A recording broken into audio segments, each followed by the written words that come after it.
So hello and welcome to the second lecture for FEMA.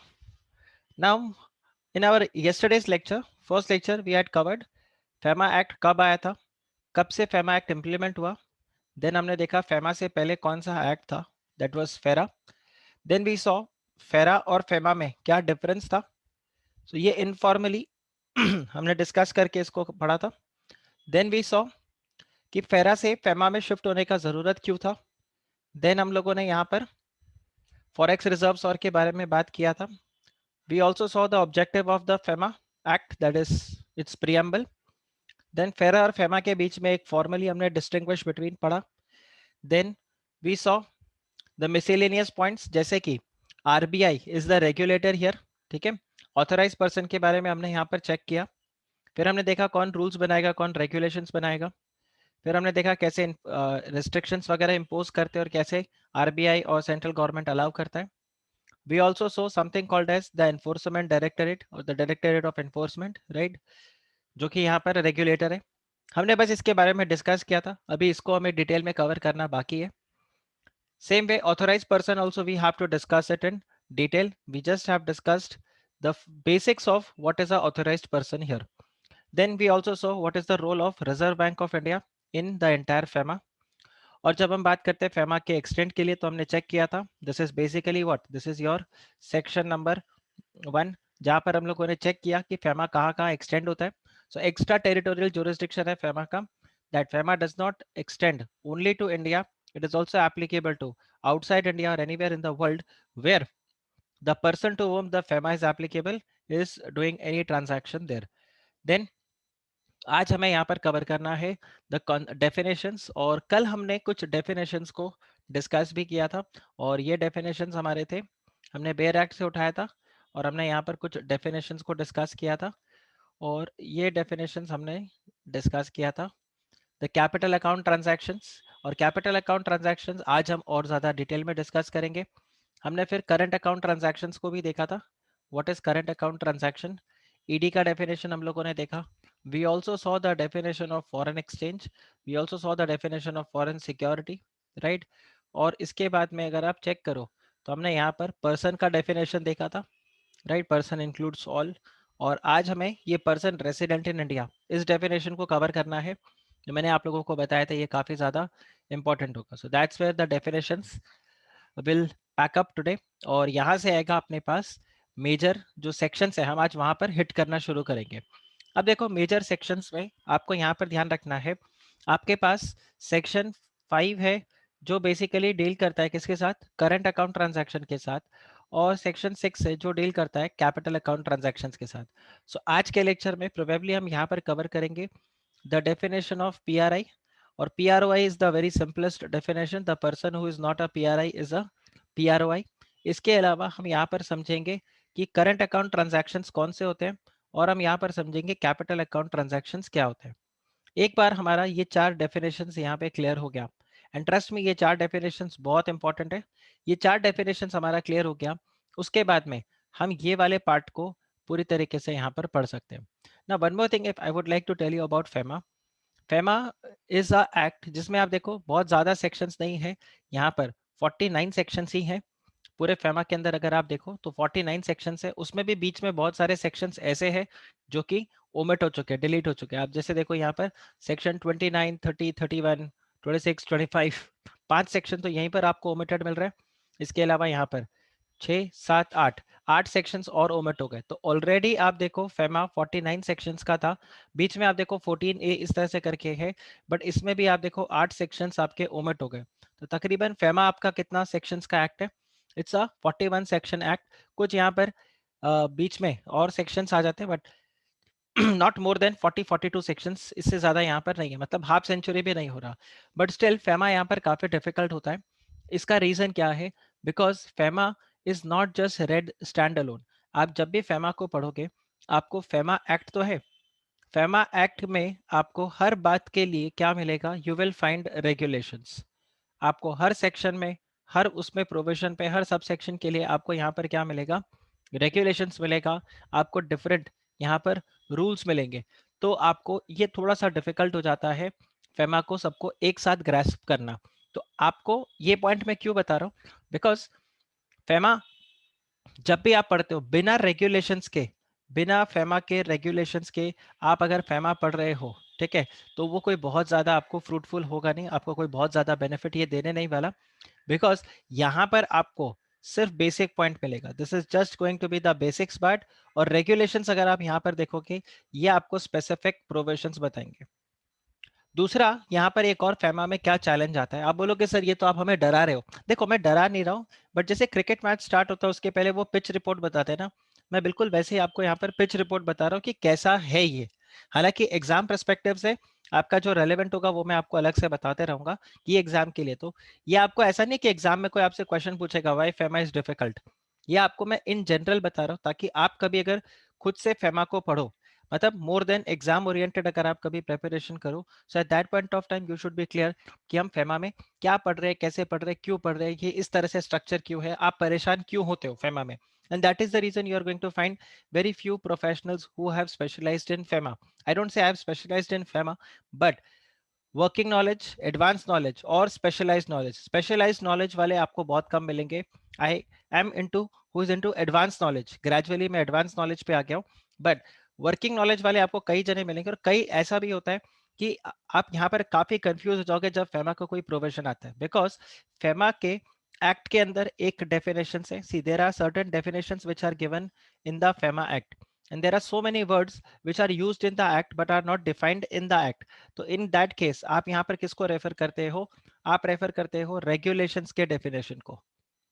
FEMA act में जो भी यहाँ पर वर्ड है जो यहाँ पर यूज नहीं हुआ, जैसे आज हम यहाँ पर एक वर्ड यूज करेंगे एनआरआई। सी, आप अगर फेमा एक्ट को देखो तो फेमा एक्ट ने दो टर्म्स को डिफाइन करके रखा है।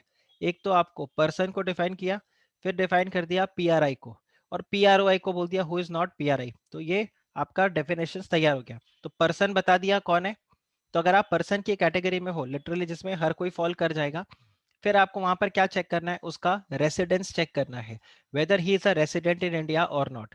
तो ये कैसे चेक करना है ये फेमा ने आपको अच्छे से बता दिया है। बट यहाँ पर एक और टर्म आ जाता है जो फेमा एक्ट में कई बार यूज होता है, जैसे कि एनआरआई। एक और टर्म यहाँ पर यूज होता है जैसे कि PIO. NRI is non resident Indian and PIO is person of Indian origin. अगर आप ये चेक करो, ये फेमा एक्ट में डिफाइन नहीं किया हुआ, ये फेमा रेगुलेशंस में डिफाइन किया है।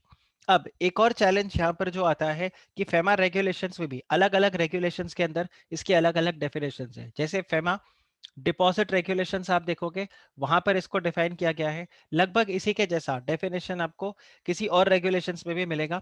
बट यहाँ पर ये एक आपके लिए थोड़ा सा चैलेंजिंग टास्क हो जाता है जब प्रैक्टिकली आप फेमा को डील करते हो।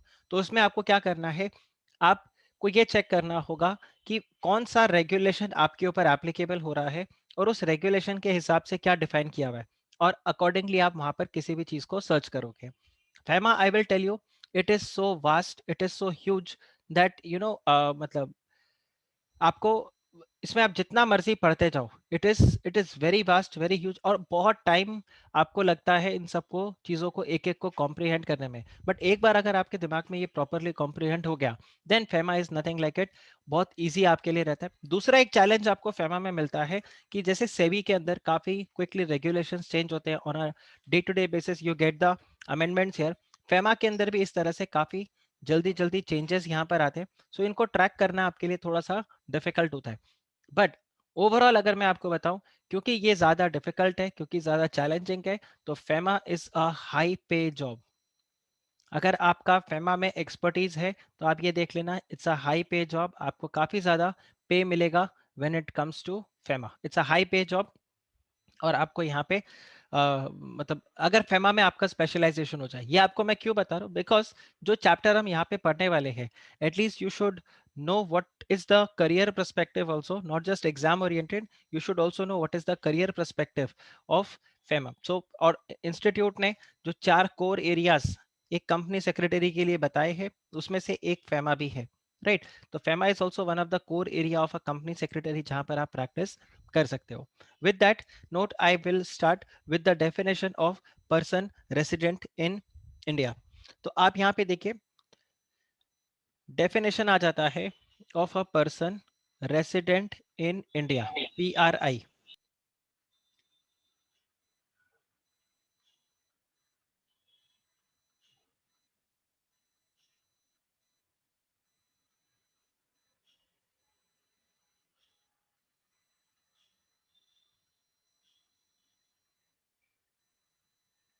अब पर्सन रेसिडेंट इन इंडिया का आप यहाँ पर टर्म्स को देखो।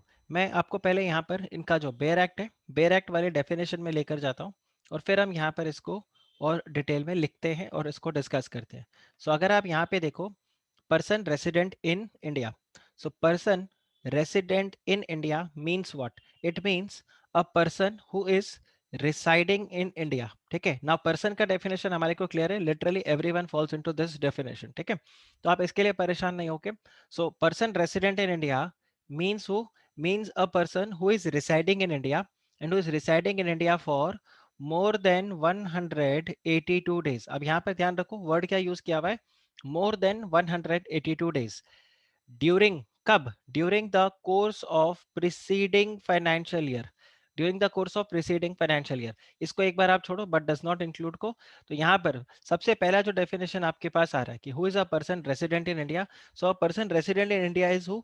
He is a person who is residing in India for more than 182 days. ठीक है, अगर कोई 182 डेज अगर इंडिया में रहता है तो क्या वो पर्सन रेसिडेंट इन इंडिया होगा? अगर कोई इंसान 182 डेज के लिए इंडिया में रहता है तो क्या वो पर्सन रेसिडेंट इन इंडिया होगा? PRI, will you call that person a PRI if a person stage for 182 days? आपने इनकम टैक्स एक्ट भी पढ़ा होगा, right? Bhavika is saying yes, आकृति इज सेइंग यस. ओके, तो यहाँ पे ध्यान रखो, मैंने आपको क्या बोला है, if a person stays in India. Dhruvi is also saying yes. आपको मैंने बोला if a person is residing in India for 182 days, तो क्या वो फेमा में रेसिडेंट होगा? आप ध्यान रखो, इनकम टैक्स एक्ट में भी आपने ये एक डेफिनेशन पढ़ा है, person residing in India, right? Income tax act के अंदर आपने जब पढ़ा है तो वहां पर क्या है, 182 डेज और मोर during the relevant previous year, correct? लेकिन अगर मैं आपको यहां पर बताऊं, ठीक है, फेमा के अंदर, तो फेमा में वर्ड यूज किया हुआ है मोर देन 182 डेज. तो मोर देन 182 डेज का क्या मतलब हो गया? इट इज 182 डेज अगर आप स्टे कर रहे हो तो you are not a resident in India. It should be more than. So 183 days would be counted, but 182 days will not make you a person residing in India. आप बताइए, ये word use हुआ आपको? ये क्लियर हुआ, ये वाला part? मोर than 182 days, ठीक है. तो अगर आप 182 डेज, सो ये आपको पॉइंट मैंने क्यों बताया, क्योंकि हो सकता है आप जब इनकम टैक्स के साथ इसको कनेक्ट करो तो आप शायद कंफ्यूज हो सकते हो, बिकॉज इनकम टैक्स एक्ट के अंदर आपको यहाँ पर क्या मिलेगा, 182 डेज और मोर, बट यहाँ पर क्या है, it is 182 more than 182 days. तो आपको ये एक चीज ध्यान रखना है. इसके आगे क्या बता रहा है? So a person who is residing in India for more than 182 days during the course of preceding financial year is a person resident in India. आगे आपको क्या बता रहा है, that it does not include. It does not include मतलब इसका ये क्या डेफिनेशन हो गया? सी डेफिनेशन के मीन्स पार्ट में आपको बता रहा है, कोई इंसान अगर 182 दिन से ज्यादा, I think it is correct what I have said, 182 days से ज्यादा इंडिया में रहता है तो वो पर्सन रेसिडेंट इन इंडिया है. But it will not include certain person. मतलब कोई इंसान है जो इंडिया के अंदर, जो इंडिया के अंदर मोर देन 182 डेज यहाँ पर रहता है या नहीं रहता है, ये थोड़ा सा उसके एक्सेप्शन की तरह यहाँ पर वर्क करेगा. ठीक है, तो आप इसमें चेक करो, यहाँ पर क्या बता रहे हैं, but does not include a person who has gone out of India और who stays outside of India in either case. In either case मतलब इन तीन में से कोई एक. किसके लिए? फॉर और on taking up employment outside India. तो अगर कोई इंसान है जो एम्प्लॉयमेंट के लिए इंडिया से बाहर चला गया है, ठीक है, और वो वहां पर स्टे कर रहा है, या तो चला गया या वो स्टे कर रहा है, तो वो पर्सन रेसिडेंट इन इंडिया नहीं माना जाएगा. कोई एक ऐसा इंसान जो who is carrying out outside India a business और वोकेशन, ठीक है, कोई एक ऐसा इंसान है जो इंडिया में बाहर रहता है या इंडिया से बाहर चला गया है अपने बिजनेस के लिए या अपने वोकेशन के लिए, अपने काम के लिए वो अगर चला गया है तो उसको भी आप पर्सन रेसिडेंट इन इंडिया के अंदर काउंट नहीं करोगे. या फिर for any other purpose in such circumstances as would indicate his intention to stay outside India for uncertain period. किसी और कारण से, मतलब एम्प्लॉयमेंट, बिजनेस और वोकेशन के अलावा किसी और कारण से कोई इंसान इंडिया से बाहर चला गया है और ऐसा देखकर लग रहा है कि वो अनसर्टेन पीरियड के लिए गया है। देखो, एक तो होता है कि जब आप इंडिया से बाहर जाते हो तो आप अपना रिटर्न टिकट बुक करवा के रखते हो कि मैं इस तारीख को वापस आ जाऊंगा, या फिर आप इंडिया से जब बाहर जाते हो तो आप बोलते हो कि मैं 4 महीने के लिए बाहर जा रहा हूँ, मैं 5 महीने के लिए बाहर जा रहा हूँ, मैं 1 साल के लिए बाहर जा रहा हूँ। लेकिन यहाँ पर आप ऐसा कुछ बता नहीं रहे कि आप कितने टाइम के लिए बाहर जा रहे हो, आप बस खाली क्या बोल रहे हो, मैं बाहर जा रहा हूँ और मैं पता नहीं वापस कब आऊंगा। In that case you will become what, you will not be called as a person resident in India. आप बताइए, is this clear? You will not be called as person resident in India. अब even though आप India में 182 days से ज्यादा रह रहे हो, ठीक है, मैं इंडिया में 190 दिन तक इंडिया में स्टे किया, ठीक है, I am staying in India for 192 90 days, ठीक है, in the preceding financial year. Now, will I be called as a PRI? Answer is yes, you will be called as a PRI. लेकिन अगर मैं आपको बोल दूं कि देखो मैं यूएस चला गया हूं एम्प्लॉयमेंट के लिए, तो क्या आप मुझे पीआरआई मानोगे? Answer is no. मैं आपको बोलता हूं मैं यूएस चला गया हूं अपने बिजनेस के लिए, वोकेशन के लिए, I will not be called as a PRI even though I have stayed for more than 182 days in India. आप बताइए जी, is this clear? Is this clear? Still I will not be called as a PRI. आप बताइए, ये आपका clear हुआ part? Right. दूसरा part आप यहां पर देखो, डेफिनेशन का बड़ा सिंपल सा पार्ट है। दूसरे पार्ट में वो क्या बता रहा है, बट डज नॉट इंक्लूड। अब देखो ये डेफिनेशन यहीं से कंटिन्यू होगा। अ person residing in India for more than 182 days during the preceding financial year but does not include, मतलब हमारे एक ऐसा इंसान जो इंडिया से बाहर जा चुका है इन सब काम के लिए। अब दूसरा पार्ट यहाँ पे क्या आ रहा है, एक ऐसा इंसान जो मोर देन 182 डेज इंडिया में रह रहा है, लेकिन वो कौन सा पर्सन है, अ person who has come to or stay in India either in the either case otherwise then अब आप यहाँ पर ध्यान रखो, otherwise then for taking up employment in India, for carrying out in India a business or vocation in India, for any other purpose। तो बिल्कुल देखो, जैसे हमारा यहाँ पर एक पीआरआई अगर इंडिया के बाहर जा रहा है तो उसको हम पीआरवाई मानते हैं, और यहाँ पर क्या हो जाता है आपके लिए, ये रेसिडेंट इन इंडिया आ जाता है, राइट, ये रेसिडेंट आउटसाइड इंडिया। और ये तीन केसेस के लिए अगर आप आओगे तो फिर आप यहाँ पर क्या हो जाओगे, क्योंकि यहाँ पर वर्ड क्या यूज किया है, अदरवाइज देन, अदरवाइज देन आपको बोला है, तो यहाँ पर इसको हम क्या मानेंगे, इनको भी हम यहाँ पर पी आर आई मानेंगे।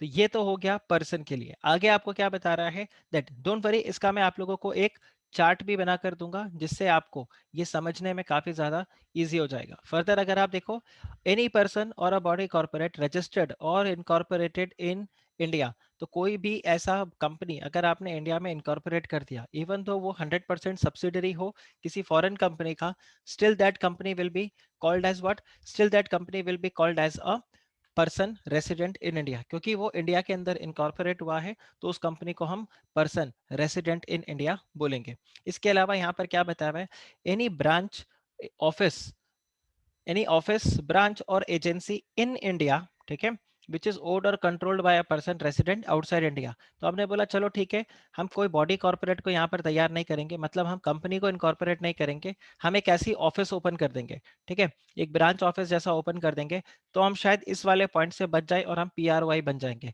लेकिन यहाँ पर लॉ में क्या बोल दिया, थर्ड क्लॉज डालकर यहाँ पर क्लियरली बोल दिया दैट एक ऑफिस ब्रांच एजेंसी जो कि कहाँ पर है, इंडिया में है, जिसको कंट्रोल कौन करता है, एक ऐसा इंसान who is a person resident outside India, वो भी यहाँ पर क्या माना जाएगा, the branch office will be called as the P R I, ठीक है। इसी तरह से ओपोजिट इज ऑल्सो ट्रू, एक ऐसा ऑफिस ब्रांच और एजेंसी जो कि कहाँ पर है, इंडिया के बाहर है, इट इज आउटसाइड इंडिया, लेकिन उसको कंट्रोल कौन कर रहा है, अ पर्सन रेसिडेंट इन इंडिया। और इसी के ऊपर तो फेमा का एक्स्ट्रा टेरिटोरियल जुरिस्डिक्शन आ गया था कि इंडिया के बाहर भी अगर ऐसे ऑफिसेज हैं तो भी उसको फेमा गवर्न करेगा, फेमा उसके ऊपर एप्लीकेबल होगा, even though the office, the branch or the agency is outside India, just because the person resident in India is controlling that kind of a branch। So ये आपके पास है। और next definition अगर आप यहाँ पर देखो तो बिल्कुल सिंप्लिसिटी है लाइफ में।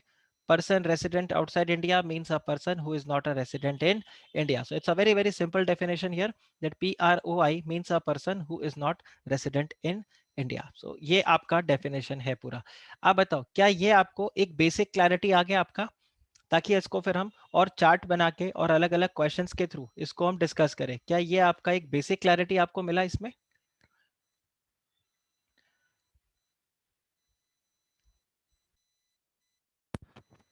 ओके, तो फिर हम अब यहाँ पर स्लाइड में चलते हैं और स्लाइड में एक एक करके हम चीज़ों को लिखते रहते हैं। So who is a person resident in India, तो हमने यहाँ पर देखा था। इसको सेटिस्फाई करने के लिए आपको सबसे पहला पॉइंट क्या रहेगा? सबसे पहला पॉइंट आपके पास होगा that the person should reside in India for more than 182 days. Yes, the PRI means a person who resides in India for more than 182 days. Resides in India for more than 182 days. ठीक है, तो ये हो गया आपका। अच्छा, दूसरा part यहाँ पर आपको क्या देखोगे? कुछ लोग हैं जिनको हम क्या बोलेंगे? They are not a person resident in India. ठीक है, कैसे? अब क्या हो जाता है कि अगर कोई नॉन रेसिडेंट इंडिया के अंदर आता है, पहले तो हम ये देख लेते हैं कि इंडिया से अगर कोई बाहर जा रहा है, तो अगर कोई एक ऐसा इंसान है जो इंडिया से बाहर जा रहा है, किसके लिए? For business, for work, for vocation, या फिर अनसर्टेन पीरियड के लिए इंडिया से बाहर जा रहा है, तो ऐसा कोई इंसान है तो उसको हम क्या मानेंगे? Who will become a person resident outside India from the date of departure. अब यहाँ पर ध्यान रखना, ये जो 182 डेज हमें यहाँ पर चेक करना है, ये किसके लिए चेक करना है? Person who resides in India for more than 182 days. कहाँ पर? During the previous financial year, right? During the previous financial year, वो यहाँ पर आपके पास बन जाएगा PRI। अच्छा, आप यहाँ पर चेक करो, मैं आपको बोलता हूँ मेरा फाइनेंशियल ईयर 2016 2017 में पीरियड ऑफ स्टे जो था, रिसाइड जो यहाँ पर मैं आपको बता, पीरियड ऑफ स्टे नहीं, I was residing for let's say 198 days in India, right? और मैं आपको बोलता हूँ मैं फाइनेंशियल ईयर 2017 2018 में I was residing in India for only 100 days. और मैं आपको बोलता हूँ यहाँ पर financial year 2018 2019 I was again residing for 190 days in India। आप मुझे बताओ मैं कौन से ईयर में PRI हूँ और कौन से ईयर में मैं PROI हूँ? आप मुझे बताइए, क्या फर्स्ट ईयर में मैं PRI हूँ 2016-17 में? एम आई या PRI? क्या मैं यहाँ पर PRI हूँ? यस, ओके, तो यहाँ पर आपने बोला yes I am a PRI, all right. Second वाले केस में क्या मैं PRI हूँ? फाइनेंशियल ईयर 17-18 में क्या मैं PRI हूँ? आप सब बोल रहे हो no. Okay, so according to you guys I am a PROI। Why am a PROI? Why am a PROI?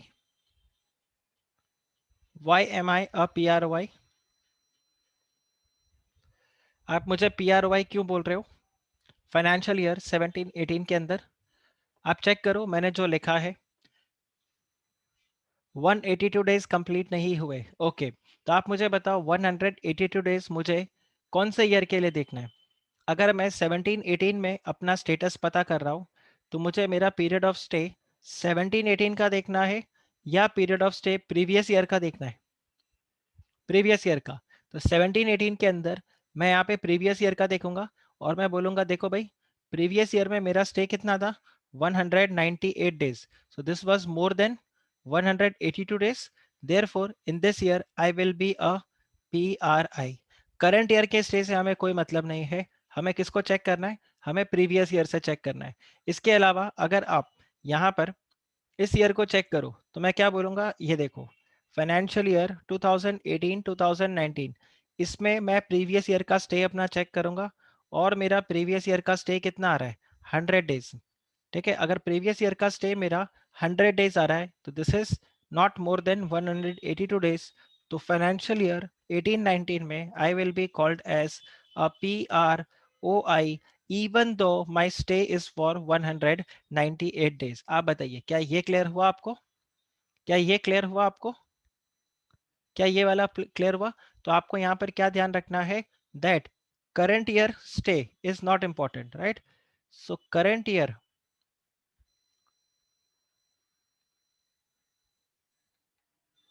residing, current year's number of days is irrelevant.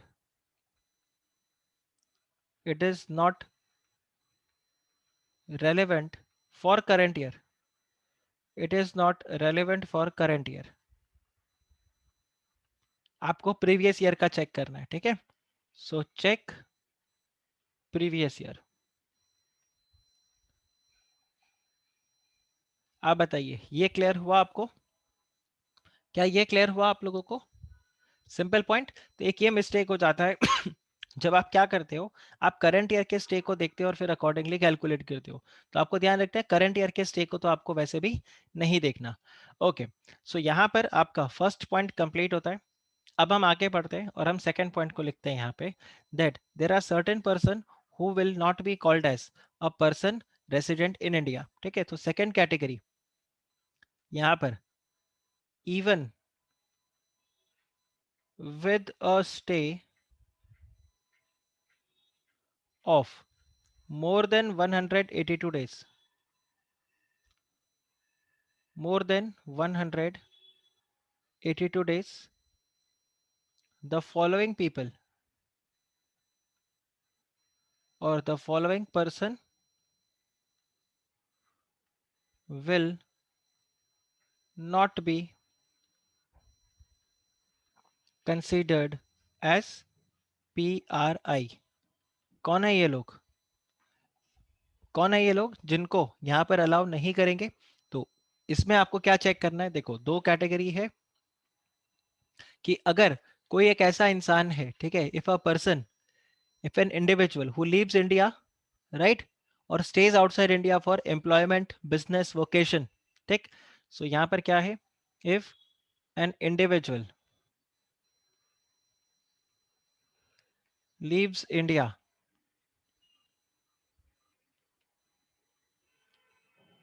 for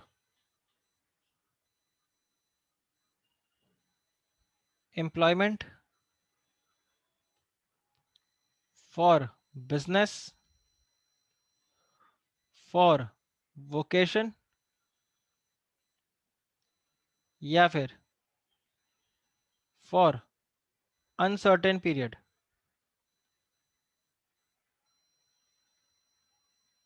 ठीक है. तो इन दैट केस यहाँ पर आप क्या बोलोगे? Such a person is no longer. So यहाँ पर, so they become PROI as soon as they leave India.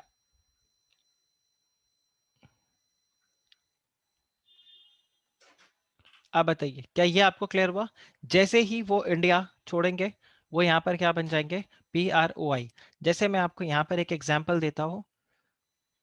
आप ऐसे देखो, during the financial year 2016 2017 I was residing in India for 90 days.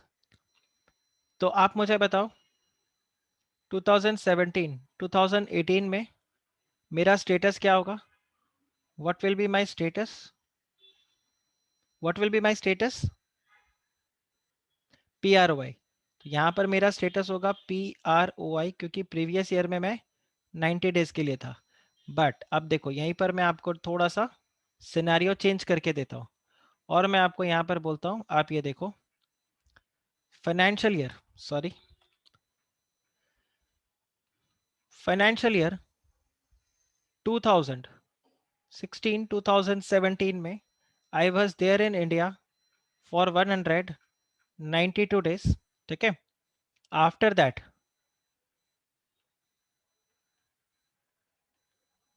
I left India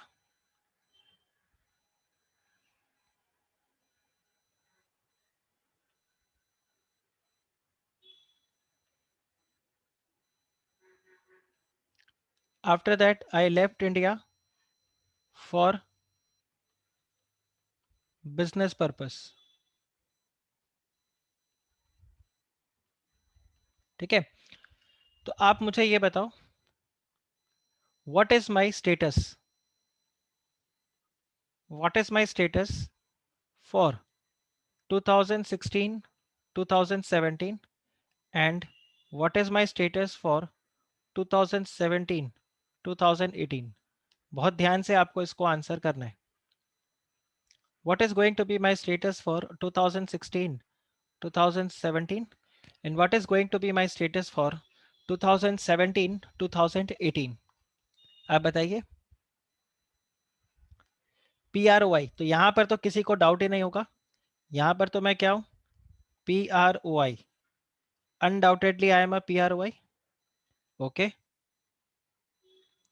16-17 में आप बोलते हो PRI. अब देखो 16-17 में आपको ध्यान रखना है क्या होगा.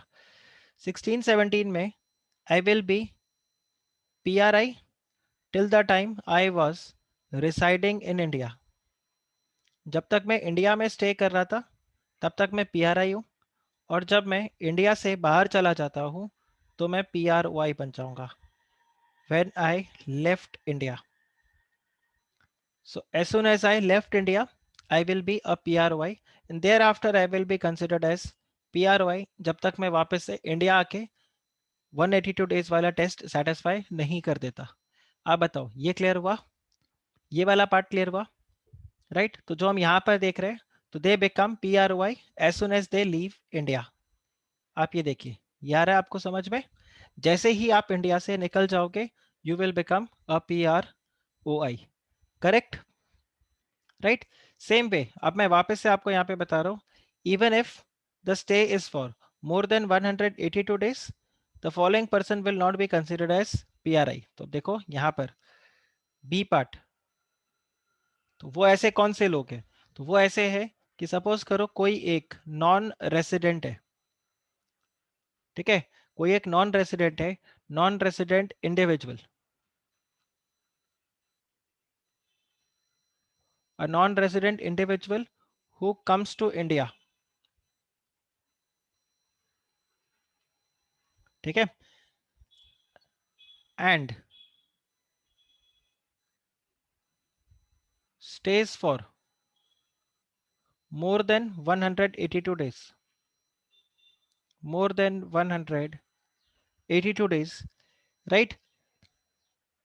That person will be called as a PRI. तो यहां पर आप देखो, यहां पर he will be called as PRI और he will be called as PROI. आप यहां पर ध्यान रखना, if he has come to India for, ठीक है, in case the person has come to India for, तो आप ये देखो आ जाता है. अगर आप इंडिया में आए हो किसके लिए? अगर आप इंडिया के अंदर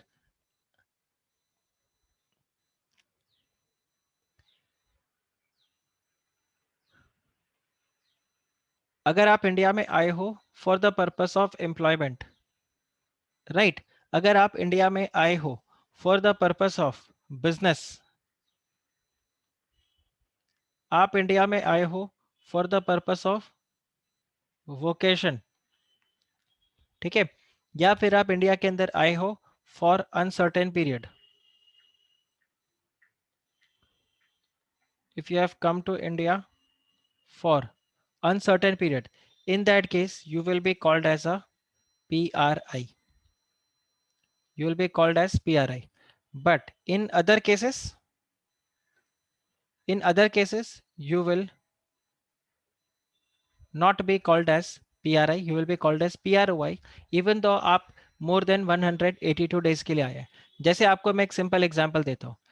लेट्स से आप इंडिया के अंदर आए हो as a tourist.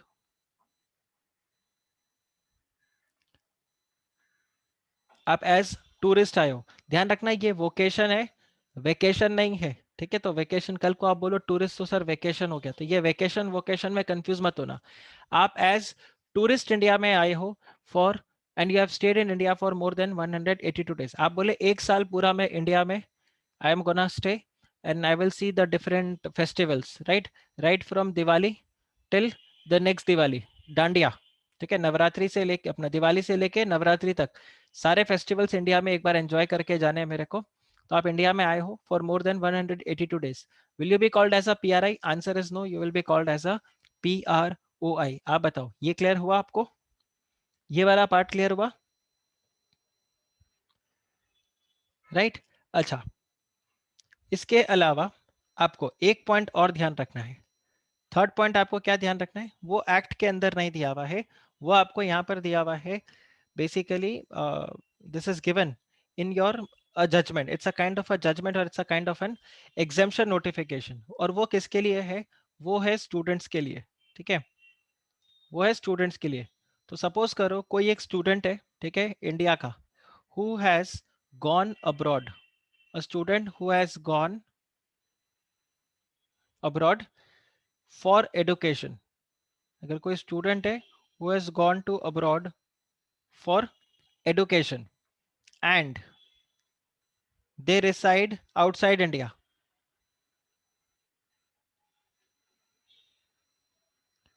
and they reside outside India।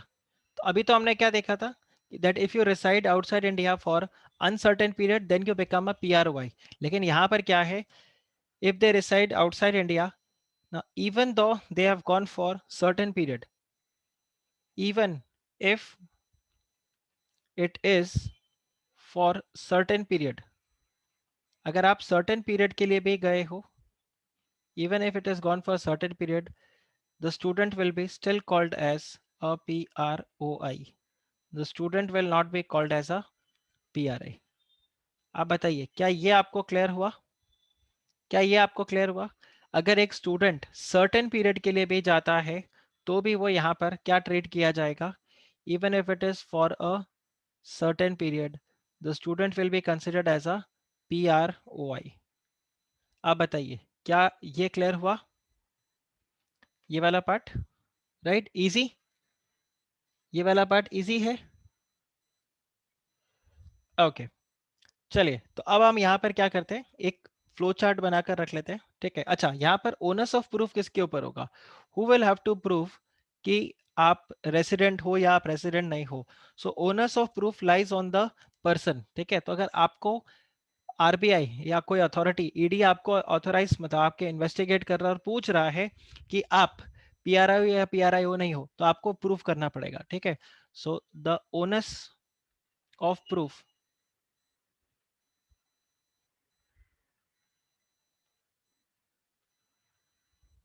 lies on the person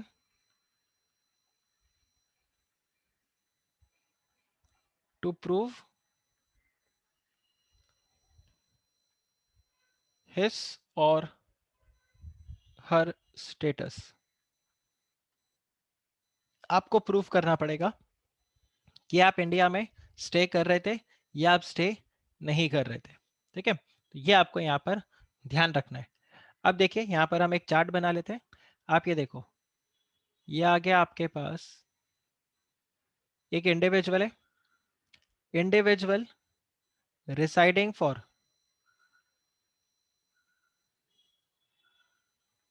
more than 182 days, individual residing for more than 182 days। Answer is yes or the answer is no।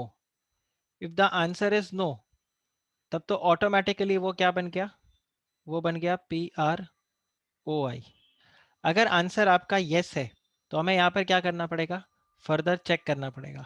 ठीक है, अगर yes है तो हमें देखना पड़ेगा कि वो एक पर्सन इन इंडिया है या पर्सन आउटसाइड इंडिया है कि नहीं। So whether the person is from India or the person is from outside India, the person is from outside India। अब इसके लिए मैं आपको सिर्फ अपने अंडरस्टैंडिंग के लिए आपको बता रहा हूँ। फॉर एग्जाम्पल आप यहाँ पर क्या बोलो, नरेंद्र मोदी। ठीक है, तो हम यहाँ पर उनके बारे में डिस्कस करेंगे और यहाँ पर आप बोल सकते हो let's say Joe Biden. Just for example, by the way India और यूएस के जो प्रेसिडेंट है, प्राइम मिनिस्टर इंडिया और प्रेसिडेंट, वो अपने लिए यहाँ पर बाय डिफॉल्ट क्या रहेंगे, PRI PRY थ्रू आउट मेरे एग्जाम्पल पे। तो अगर मैं ऐसे बोलूँगा नरेंद्र मोदी ने जो बाइडेन के साथ, नरेंद्र मोदी ने डोनाल्ड ट्रंप के साथ। तो ऐसा इसलिए मैं आपको बोलता हूँ ताकि आपको बहुत जल्दी वो कनेक्ट हो जाए, आप यहाँ पर कंफ्यूज नहीं हो। तो अब हम यहाँ पर क्या देखते हैं, we look it for the person resident. तो इसके लिए एक अपना अलग चार्ट बनेगा, इसके लिए आपका एक अलग चार्ट बनेगा। तो मैं आपको यहाँ पे क्या बोल रहा हूँ, person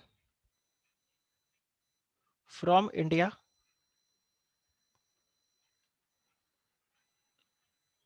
who has resided for more than 182 days। और एक पॉइंट यहाँ पर बहुत इंपॉर्टेंट है, प्रीवियस फाइनेंशियल ईयर, ये बहुत इंपॉर्टेंट होगा, in the previous financial year.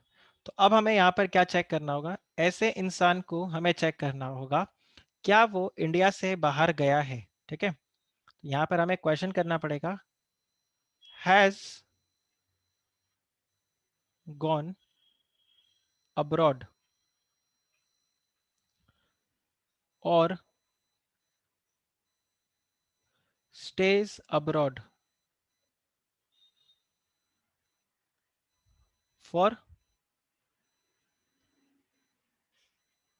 Work और लेट्स से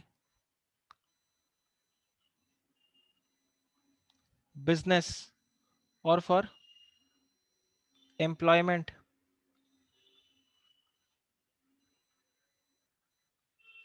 या फिर अनसर्टेन पीरियड।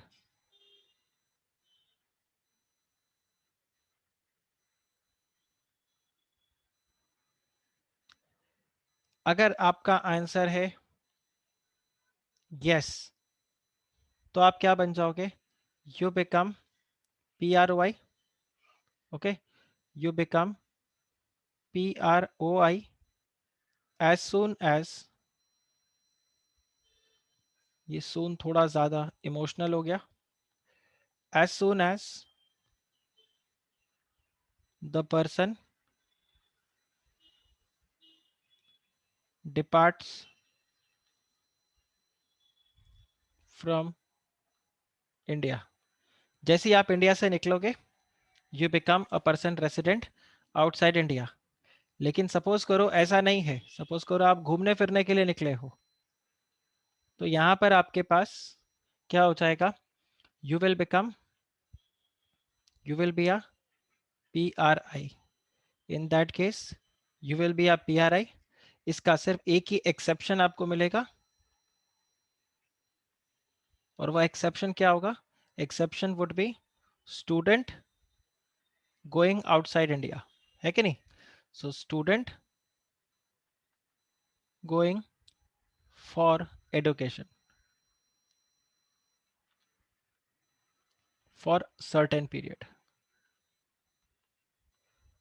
अगर आप सर्टेन पीरियड के लिए भी इंडिया से बाहर जा रहे हो, तो यहाँ पर क्या हो जाएगा, you will be a person resident in, basically person resident outside India. Does this make sense to you all, क्या ये चार्ट आपको लगता है, ये ध्यान रखना ये चार्ट हमने किसके लिए बनाया है, फॉर नरेंद्र मोदी। आप बताइए ये क्लियर हुआ, क्या ये वाला चार्ट आप लोगों को क्लियर हुआ, राइट। ओके, अब इसी तरह से हम एक चार्ट बनाएंगे किसके लिए, will make this chart for जो बाइडन। ठीक है, अब जो बाइडन के लिए आप चेक करो, सो दिस इज JB जो बाइडन। तो यहां पर मैं आपको क्या बता रहा हूं, जैसे यहां पर मैंने लिखा पर्सन, सो इधर मैंने लिखा था पर्सन फ्रॉम इंडिया, अब मैं आपको बता रहा हूं person from outside India, right, who has resided, who has resided for more than 182 days। तो मैं आपको यहां पे आके पूछूंगा, क्या वो person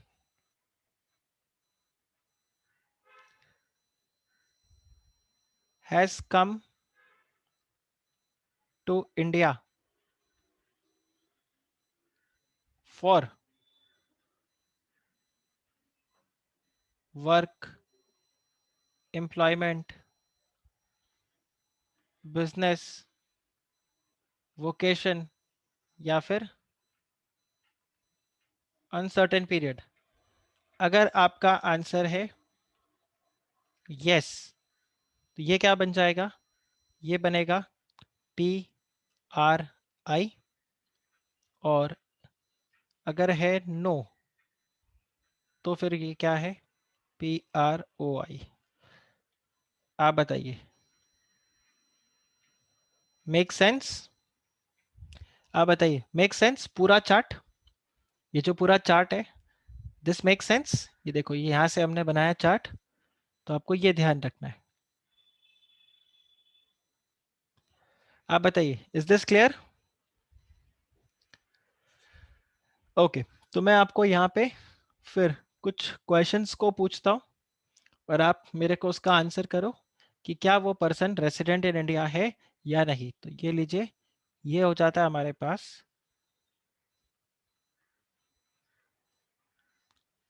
case in point A. सो यहाँ पर ऐसे लो, Narendra Modi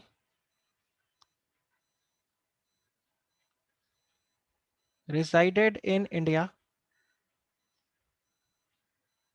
for 210 days in the financial year 2017-2018।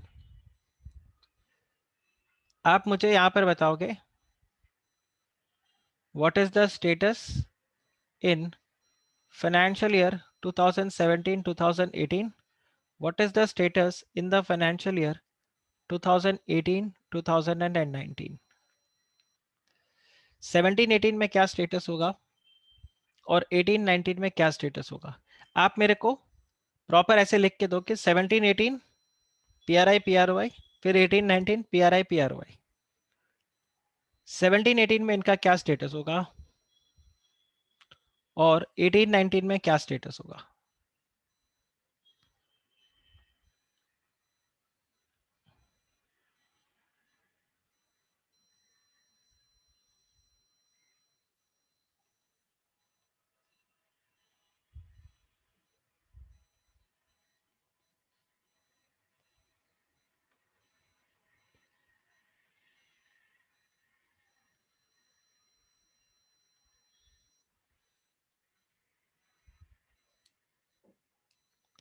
PRI in both, okay?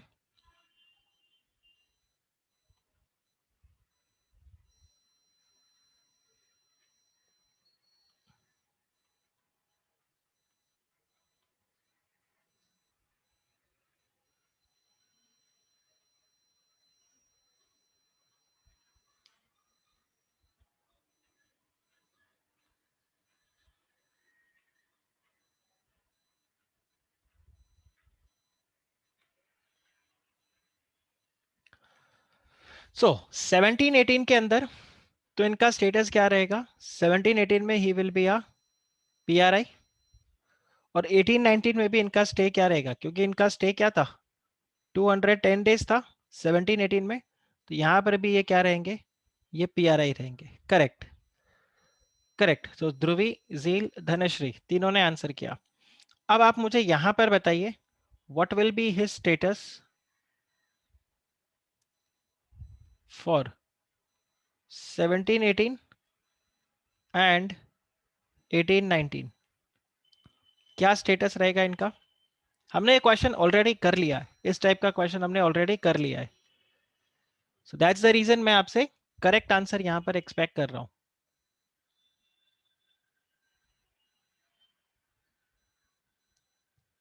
17-18 PRI, okay okay. तो 17-18 में यहां पर आप ध्यान रखो, दो पार्ट निकलेगा। Up to 210 days he will be PRI. After that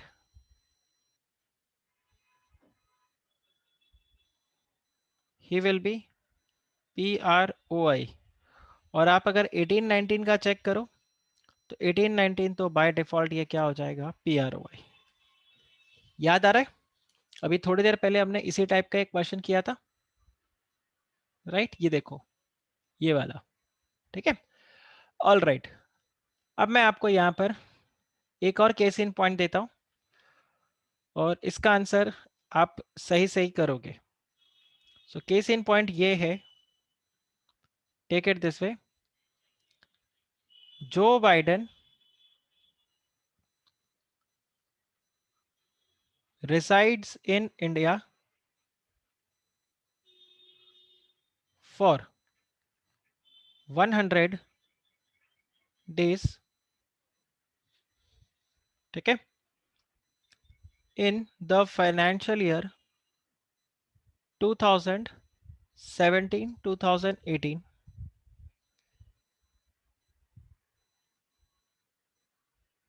he came to India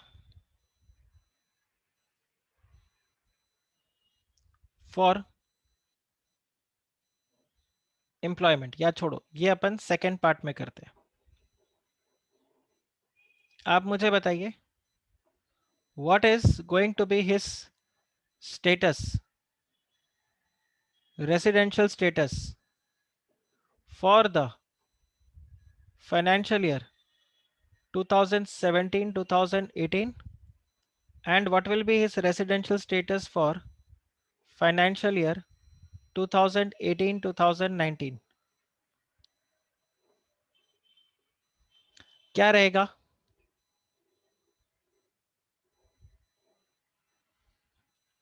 What will be the status? Joe Biden resides in India for 100 days.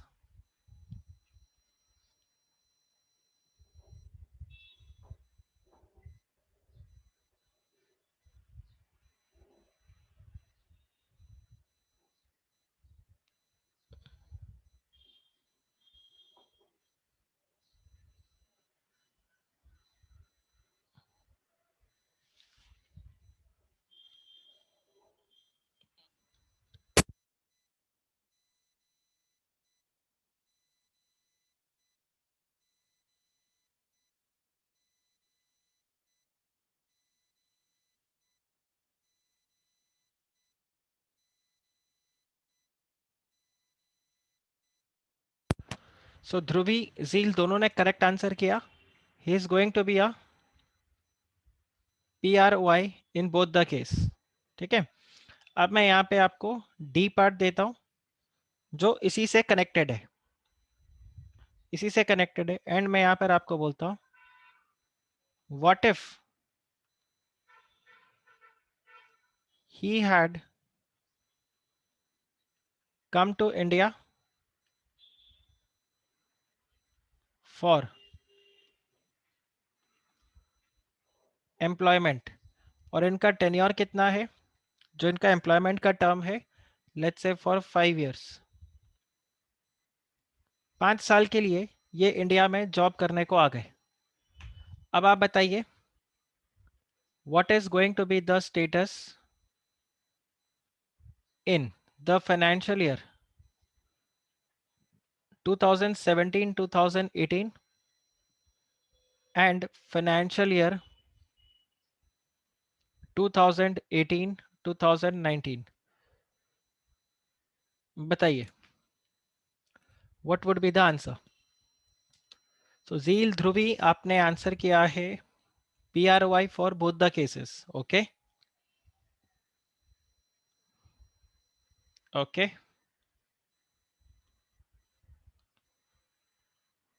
17-18 में झील बोल रही है PRI, 18-19 में भी PRI। Okay, okay. सो यहां पर आपको ध्यान रखना है,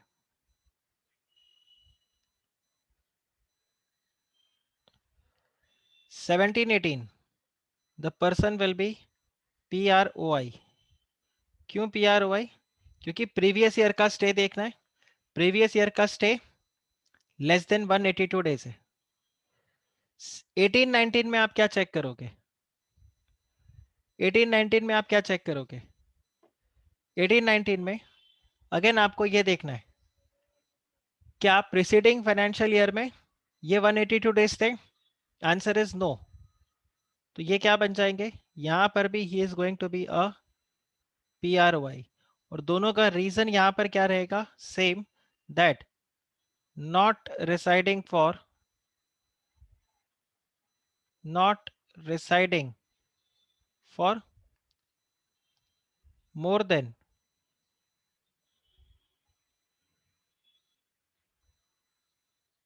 182 days, not residing for more than 182 days. तो ये क्या रहेंगे, ये आपके PROI रहेंगे। बट अगर मैं बात करता हूं फॉर द फाइनेंशियल ईयर 2019 2020, तो यहां पर अब क्या हो जाएंगे, ये is going to be a PRI। अब बताओ ये क्लियर हुआ गाइस, ये क्लियर हुआ। और ये PRI क्यों होगा, दो रीजन होगा यहां पर। देखो इसके यहां पर PRI रहने का, एक तो मोर देन 182 डेज, प्लस दूसरा यहां पर क्या है, पर्पस क्या है, द पर्पस इज एम्प्लॉयमेंट। आ रहा है आपको समझ में ये आ रहा है आपको समझ में, राइट। अब मैं आपको इसी में ई पार्ट देता हूं और मैं आपको बोलता हूं व्हाट इफ, ठीक है, what if he had come to India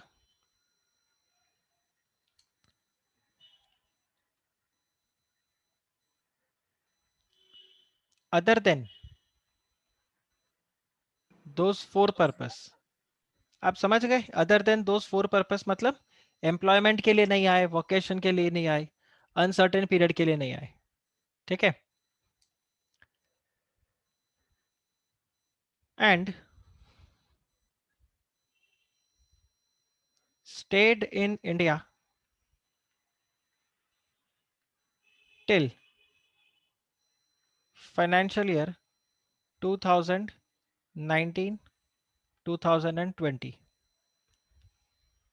आपको बताना है कि उनका स्टेटस क्या होगा 2017 2018 में, 2018 2019 एंड 2019 2020। आपको ये बताना है what is going to be the status in the financial year.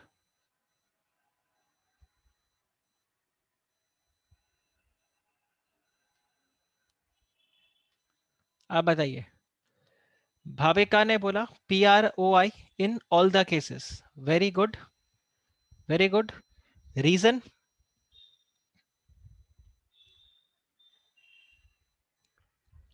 Correct Dhruvi, PROI in all the cases, correct. तो आपको यहां पर क्या रखना है, देखो जो फर्स्ट पार्ट है, ये दो पार्ट में, देखो ये दो पार्ट के अंदर अगर आप चेक करो तो ये दो पार्ट में तो रीजन अपना सेम है, not for more than 182 days. तो यहां पर not residing for more than 182 days in preceding financial year. तो ये आपका रीजन तो बिल्कुल सेम है। तो यहां पर वो वोकेशन के लिए आए, जॉब के लिए आए, किसी भी रीजन से आए, कोई फाइंड नहीं होगा। लेकिन जब आप बात करते हो इस वाले ऑप्शन के लिए 1920 के लिए, तो 1920 में भले ही प्रिसीडिंग फाइनेंशियल ईयर में इनका पीरियड ऑफ स्टे कितना था, 182 डेज, है कि नहीं। पीरियड ऑफ स्टे, या आप यहां पर ऐसे बोलोगे residing for more than 182 days, right. Residing for more than 182 days, but still यहां पर दूसरा पर्पस मीट नहीं करता, still the person will be PROI। but not for those four purpose, तो ये क्या रहेंगे? PROI। आप बताओ, ये आपको क्लियर हुआ कि नहीं? Right, right, easy.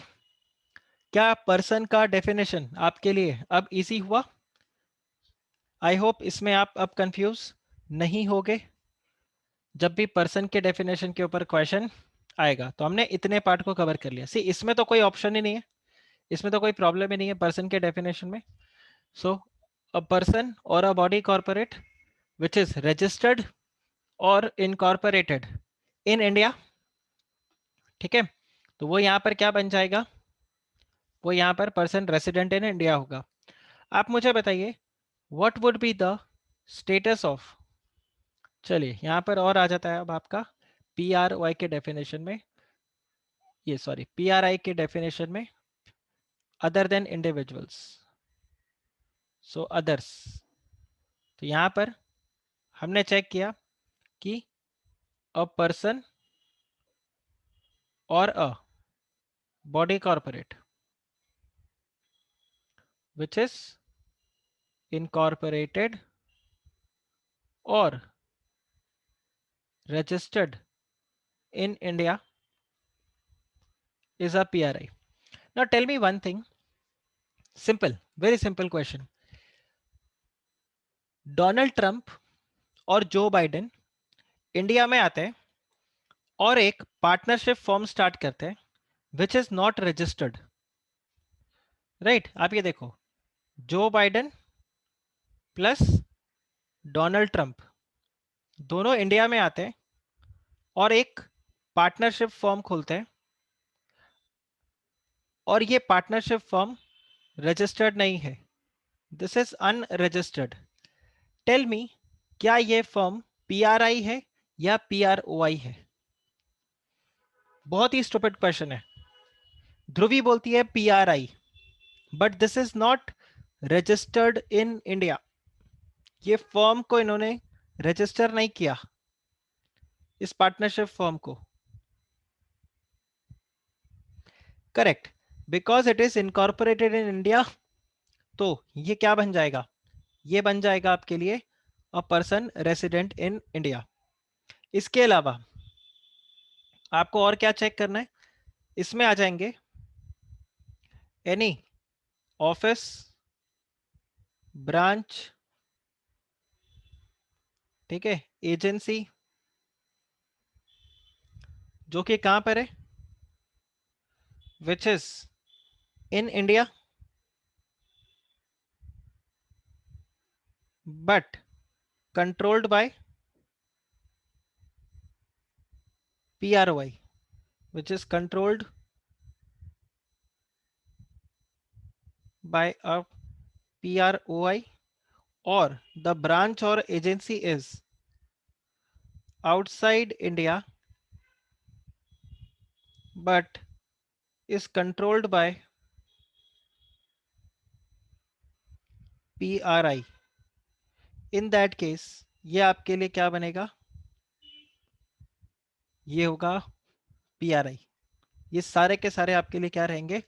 PRI। आप बताओ जी, ये आपके लिए अब person resident in India definition crystal clear होना चाहिए आपके लिए, right? This is clear, right? Okay, अब हमें यहां पर एक और डेफिनेशन देखना है, जो मैं आपको बोलूंगा एग्जाम पर्सपेक्टिव से कोई बहुत ज्यादा इंपॉर्टेंट नहीं है, बट आपको समझना काफी ज्यादा जरूरी है, क्योंकि यह डेफिनेशन कई बार यूज आएगा। That is the definition of non resident Indians. Non resident Indians, it's like PROI के अंदर एक और कैटेगरी निकल के आ जाता है, जिसको हम क्या बोलते हैं? जिसको हम बोलते हैं नॉन रेसिडेंट इंडियंस। तो ये बेसिकली कौन होते हैं? They are essentially a PROI। ये PROI है जो कि क्या है? Either they are citizen of India, एक PROI जो कि क्या है, who is a citizen of India, और he is the person of Indian origin, person of the Indian origin. अभी आपने यूएस इलेक्शंस में चेक किया होगा, पर्सन कमला हैरिस को बार बार बोल रहे थे दैट कमला हैरिस कौन है, Kamala Harris is a person of Indian origin, बार बार यही बात हो रहा था। वो वैसे अपने आप को अफ्रीकन बताती है, African American, but person of Indian origin उनको बोला जा रहा था, राइट। और तमिलनाडु और में काफी ज्यादा उसके लिए पूजा किया गया था, क्योंकि सब ये बोल रहे थे कि उनके जो रूट्स है वो कहाँ पर कनेक्टेड है, वो कनेक्टेड है इंडिया के अंदर। तो person of Indian origin basically कौन होगा? पर्सन ऑफ इंडियन ओरिजिन हो जाएगा a person but other than citizen of Bangladesh और पाकिस्तान। और इसका रीजन है क्योंकि अगर ये एक्सेप्शन नहीं डाले तो पाकिस्तान के और बांग्लादेश के सारे सिटीजन्स क्या बन जाएंगे? They will become a person in India. तो ये देखो, person other than the citizen of Pakistan और बांग्लादेश, ठीक है, person other than the citizen of Pakistan और बांग्लादेश, जिनके पास क्या हो, दे हैव और they had held any time Indian passport.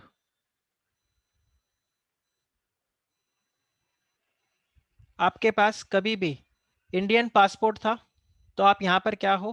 Person of Indian origin हो। दूसरा, जिसका स्पाउस क्या हो? इंडियन सिटीजन हो। या फिर जिसके स्पाउस के पास कभी भी बेसिकली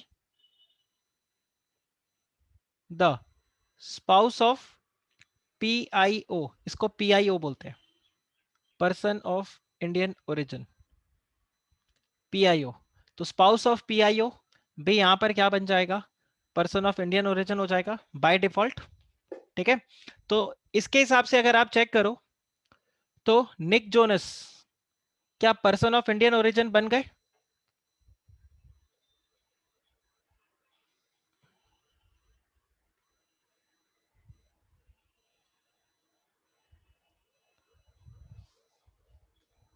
राइट, अमेरिका वाले जिज्जा जी हमारे नेशनल जिज्जा जी, निक जोनस, तो वो यहां पर क्या बनेंगे?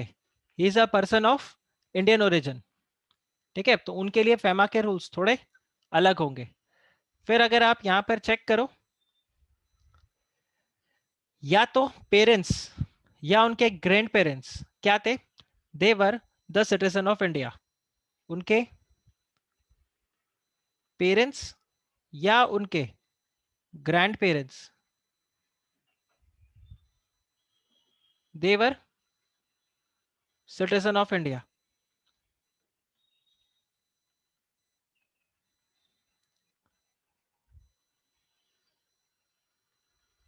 देवर सिटीजन ऑफ इंडिया। आप बताओ जी, ये आपको क्लियर हुआ?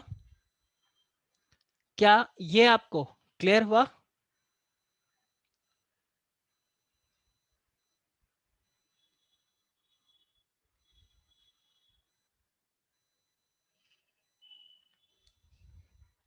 ओके, तो ये डेफिनेशन है। एक और डेफिनेशन आएगा, ओवरसीज सिटीजन ऑफ इंडिया। ये हम जब FDI पढ़ेंगे तो हम उसको डिस्कस करेंगे, राइट। बट अभी के लिए अगर आप यहां पर चेक करो तो ये 3 पॉइंट आपको ध्यान रखने हैं, जिससे आप क्या बन जाओगे? You will become a person, basically a person of Indian origin, या फिर you are a non resident Indian. बोलिए, दिस इज क्लियर? तो नेक्स्ट अब हम यहाँ पर डेफिनेशन में बढ़ते हैं, और अब नेक्स्ट डेफिनेशन जो यहाँ पर देखेंगे वो हमारा डेफिनेशन होगा कैपिटल अकाउंट ट्रांजैक्शन, देखो ये तो कोई इजी है, इसमें तो कोई तकलीफ ही नहीं है आपको, ठीक है। अब हम देखते हैं कैपिटल कैपिटल अकाउंट और करंट अकाउंट ट्रांजैक्शन। ये देखिए कैपिटल अकाउंट ट्रांजैक्शन।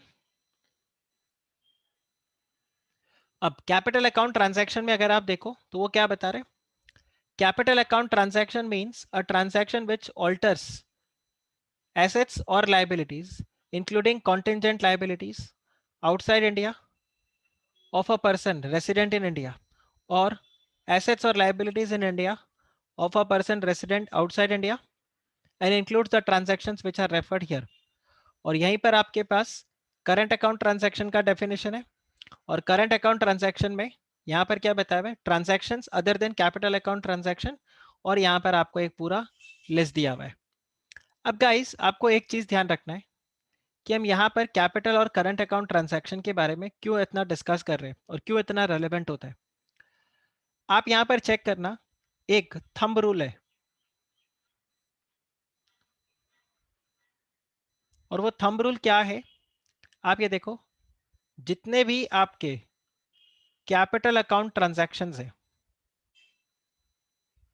जितने भी आपके कैपिटल अकाउंट ट्रांजैक्शंस है, ये सारे के सारे capital account transactions they are prohibited by default. अगर आप देखोगे they are prohibited unless they are permitted, unless they are permitted, ठीक है। तो सपोज करो आप यूएसए में एक प्रॉपर्टी खरीदना चाहते हो, तो क्या आप वो प्रॉपर्टी खरीद सकते हो या नहीं खरीद सकते। तो आपको ये चेक करना होगा क्या आपको प्रॉपर्टी खरीदना अलाउड है या अलाउड नहीं है। अगर आपको वो अलाउड नहीं है तो बाय डिफॉल्ट, मतलब अगर वो आपको परमिटेड नहीं है तो बाय डिफॉल्ट वो क्या है, इट इज नॉट अलाउड। आ रहा है आपको समझ में, यहां आपको समझ में आ रहा है। Silence will not be considered as deemed acceptance, कि लॉ मना भी तो नहीं कर रहा। देखो लॉ में मैंने आप लोगों को जब ईईटी में पढ़ाया था उस टाइम पर भी मैंने बोला था, लॉ में हमेशा एक वो रहता है कि law can neither be extended nor the law can be curtailed. और दूसरा एक पॉइंट मैंने आपको बताया था, लॉ में हम हमेशा ऐसे डिस्कस करते हैं कहाँ लिखा है, ठीक है। अगर मना नहीं किया तो कहाँ लिखा है कि मना किया। सपोज करो अगर मैं आकृति आपका मर्डर कर दूं और पुलिस मेरे को जेल में ले जाए, तो मैं पुलिस को ये क्वेश्चन कर सकता हूं कि हाँ मैंने आकृति का मर्डर किया है, लेकिन कहाँ लिखा है कि मर्डर करना अलाउड नहीं है। तो पुलिस यहाँ पर क्या करेगा, मेरे को इंडियन पीनल कोड दिखाएगा और बोलेगा देखो यहाँ पर मना किया हुआ है। अगर इंडियन पीनल कोड में मर्डर करना नहीं लिखा हुआ तो फिर even if I murder a person I will और I can not be booked under the charges of the murder और I cannot be prosecuted, मेरे अगेंस्ट कोई केस फाइल नहीं होगा। Guys is this clear. तो कोई भी चीज अगर परमिटेड नहीं है तो लॉ में क्लियरली लिखा होना चाहिए कि yes it is not permitted. हमारा जो इंडिया का कॉन्स्टिट्यूशन है, our constitution of India is something like this, that कहीं पर अगर किसी चीज को मना नहीं किया हुआ तो वो बाय डिफॉल्ट आपको क्या किया हुआ है, वो आपको परमिटेड है। लेकिन जब हम यहाँ पे फेमा की बात करते हैं तो फेमा में अगर आप कोई कैपिटल अकाउंट ट्रांजैक्शन करना चाहते हो, आप करना चाहते हो, यू आर अ पीआरआई या फिर कोई फॉरेन से मतलब पीआरओआई, वो एक कैपिटल अकाउंट ट्रांजैक्शन करना चाहता है, तो कैपिटल अकाउंट ट्रांजैक्शन के लिए थंब रूल क्या है कि capital account transaction is prohibited by default, it is prohibited unless it is specifically permitted, ठीक है। तो अगर आपको ये चेक करना है, आप कोई भी कैपिटल अकाउंट ट्रांजैक्शन करना चाहते हो, आपको ये चेक करना होगा क्या ये अलाउड है या ये अलाउड नहीं है। अगर अलाउड नहीं है दिस मीन्स, मैंने अगर अलाउड नहीं है, कहीं पर भी आपको नहीं लिखा, कहीं पर भी आपको नहीं मिल रहा कि हाँ दिस इज अलाउड, तो बाय डिफॉल्ट आप क्या मानोगे, दैट दिस इज डिसअलाउड, ठीक है। आप लॉ में ये नहीं बोल सकते हाँ नहीं किया तो ना भी तो नहीं किया है, और अगर ना नहीं किया स्पेसिफिकली तो मैं कर सकता हूं, आप ये काम यहां पर नहीं कर पाओगे। आपको ये समझ में आया गाइस, ये वाला पार्ट आपको समझ में आया। आप इसमें मेरे को बताओ, is there any confusion in this, ये वाला पार्ट क्लियर हुआ, ठीक है। आप लॉ में ये वाला उल्टा लॉजिक नहीं लगा सकते, मना भी तो नहीं किया, ठीक है। और इसी तरह से अगर आप करंट अकाउंट ट्रांजैक्शंस को देखो, तो करंट अकाउंट ट्रांजैक्शंस के लिए लॉ क्या बोलता है? करंट अकाउंट ट्रांजैक्शंस के लिए फेमा का थंब रूल है that current account transactions are usually permitted unless specifically prohibited. Specifically prohibited. ठीक है, अब ध्यान रखना यहीं से आपका एक एग्जाम क्वेश्चन या एक ऐसा लिस्ट निकल के आ जाएगा। तो एक आपके पास क्वेश्चन क्या आएगा, what are the list of capital account transactions which are permitted, ये एक आपका एग्जाम क्वेश्चन बन जाएगा। और एक आपका बन जाएगा what are the current account transactions which are not permitted, which are prohibited. ठीक है, जैसे एक आपको एक सिंपल एग्जांपल देता हूं।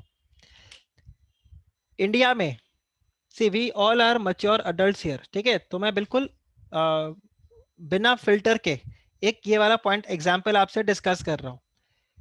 यूएस में अडल्ट मैगजीन्स बिकते हैं, पॉर्न मैगजीन्स वहां पर बिकते हैं, वहां पर आप उसको परचेज करते हो, सेल करते हो, कोई प्रॉब्लम नहीं है। लेकिन अगर आप इंडिया में सपोज करो यूएस से कोई पॉर्न मैगजीन इंपोर्ट कराना चाहते हो, तो आप मुझे बताओ मैगजीन खरीदना कैपिटल अकाउंट ट्रांजैक्शन है या करंट अकाउंट ट्रांजैक्शन है? फॉरेन से मैगजीन खरीदना कैपिटल अकाउंट ट्रांजैक्शन है या करंट अकाउंट ट्रांजैक्शन है? Is it a capital account transaction और is it a current account transaction? Magazine purchase करना, नॉर्मल कोई भी मैगजीन परचेज करना, आप बोलते हो यूएस से मुझे हार्वर्ड बिजनेस रिव्यू मैगजीन मंगवाना है, तो हार्वर्ड बिजनेस रिव्यू ये मैगजीन कैपिटल और करंट, तो ये करंट अकाउंट ट्रांजैक्शन होगा, करेक्ट। लेकिन अगर आप कोई पॉर्न मैगजीन यूएस से इंडिया मंगवाना चाहते हो, तो इन that case it is not allowed, it is not allowed. तो ये क्या हो गया, स्पेसिफिकली लॉ में प्रोहिबिट किया गया है that there are certain magazines और बैंड मैगजीन्स, उसके लिए आप डॉलर बाहर नहीं भेज सकते। आप बताइए, is this clear guys, is this clear ये वाला, राइट? कल हमने एक और पॉइंट देखा था, कल हमने एक और पॉइंट देखा था यहाँ पे करंट अकाउंट ट्रांजैक्शन के अंदर, अगर आप पैसे रेमिट करते हो किसके लिए, अपने पेरेंट्स के, स्पाउस के लिए या बच्चों के लिए जो कि फॉरेन में रहते हैं, उनको सपोर्ट करने के लिए अगर आप पैसे देना चाहते हो तो आप पैसे दे सकते हो, और वो ट्रांजैक्शन क्या माना जाएगा, current account transaction, and it is allowed, yes और नो, इट इज अलाउड।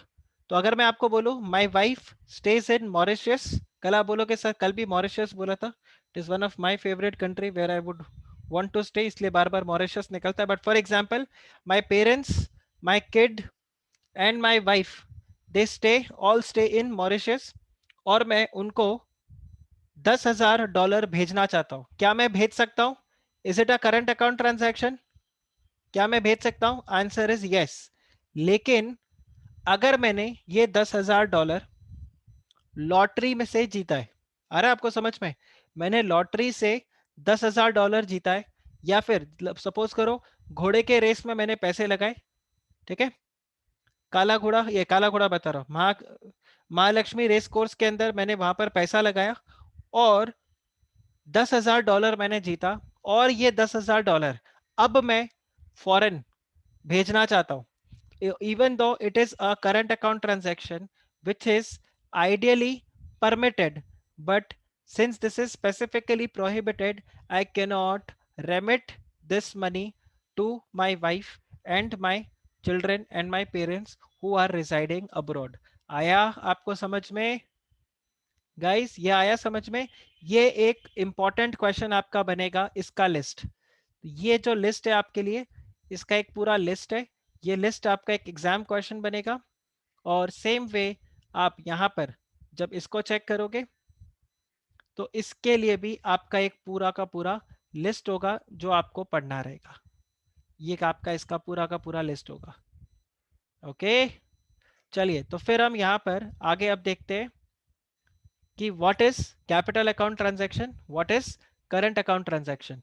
तो हम पहले यहाँ पर क्या करते हैं, एक बार इससे पहले मैं आपको एक बार वापस से बेयर एक्ट की तरफ ले जाता हूं, ताकि जो मैंने आपको यहाँ पर बोला है वो आप अच्छे से समझ सको। तो आप यहाँ पे देखो, जस्ट 1 मिनट, ये मैंने आपको, जस्ट गिव मी 1 मिनट।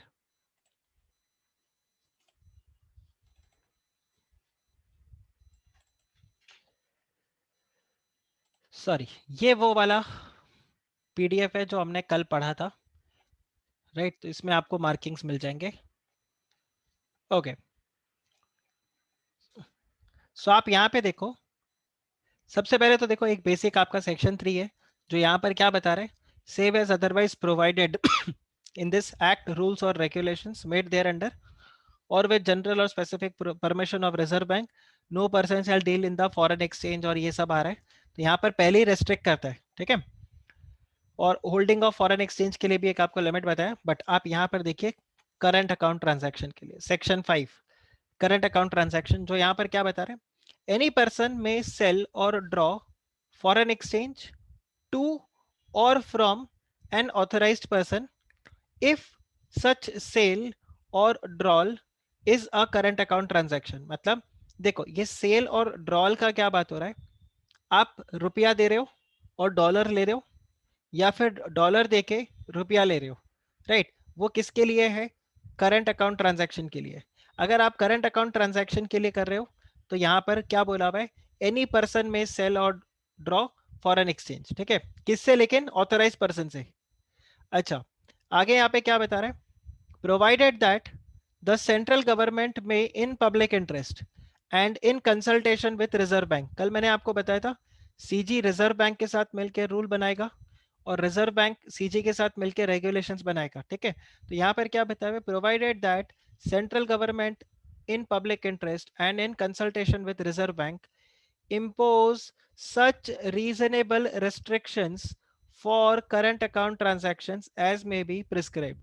तो आप इस पूरे सेक्शन 5 का क्रक्स निकालो, तो पूरा सेक्शन 5 आपको क्या बोलता है, that current account transaction is permissible, any person can draw or sell the foreign exchange, but अगर सेंट्रल गवर्नमेंट ने चाहे तो वहां पर रीजनेबल रेस्ट्रिक्शंस डाल सकता है, जिसमें आपको मैंने पहला एग्जांपल क्या दिया, पॉन मैगजीन यूएस से मंगाते हो तो।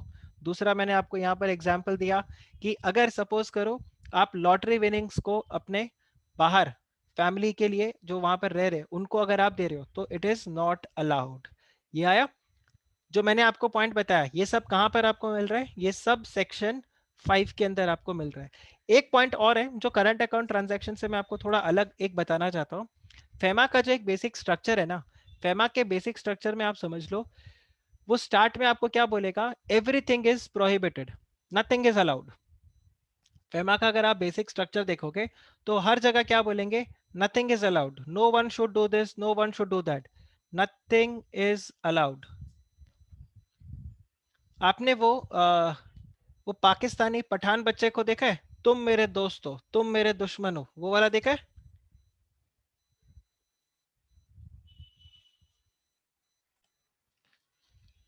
राइट, सो ये वाला जो किड है, तुम मेरे दोस्त हो, तो इसमें आपने एक बार इसका एक ऐसा मीम देखा होगा जिसमें एक इमेज के अंदर यहाँ पर बहुत सारे ऐसे इसके फोटो डाल दिए थे, तुम मेरे दोस्त हो, उसमें अलग अलग अलग अलग इसके इमेज को वहां पर डाल के देखा था। तो अगर आप फेमा को चेक करो तो फेमा क्या बोलता है, नथिंग इज अलाउड, ठीक है, बिल्कुल ऐसे जैसे होता है ना, नथिंग इज अलाउड, तुम ये भी नहीं कर सकते, तुम वो भी नहीं कर सकते, तुम वो भी नहीं कर सकते, कुछ नहीं कर सकते।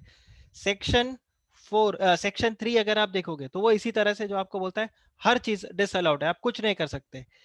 फिर वहां पर क्या आता है, प्रोविजंस आएगा जो बोलेगा okay these things are allowed, ठीक है। अगर आप सेक्शन 3 को चेक करोगे तो सेक्शन 3 क्लियरली क्या बोलता है, फॉरेन एक्सचेंज में डील करना अलाउड नहीं है। फिर आपको सेक्शन 4 यहाँ पर मिलेगा जो आपको बताएगा कि आप फॉरेन एक्सचेंज में डील कर सकते हो, लेकिन कितना फॉरेन एक्सचेंज आप होल्ड करोगे उसका लिमिट आपको यहाँ पर बता देगा, राइट? ये देखो, कैन यू सी दिस, वो आपको बता देगा सेक्शन 4 में कितना लिमिट है, वो आपको यहाँ पर बता देगा। फिर आता है सेक्शन 5 जो आपको बताएगा करंट अकाउंट ट्रांजैक्शन, अच्छा वो आप कर सकते हो।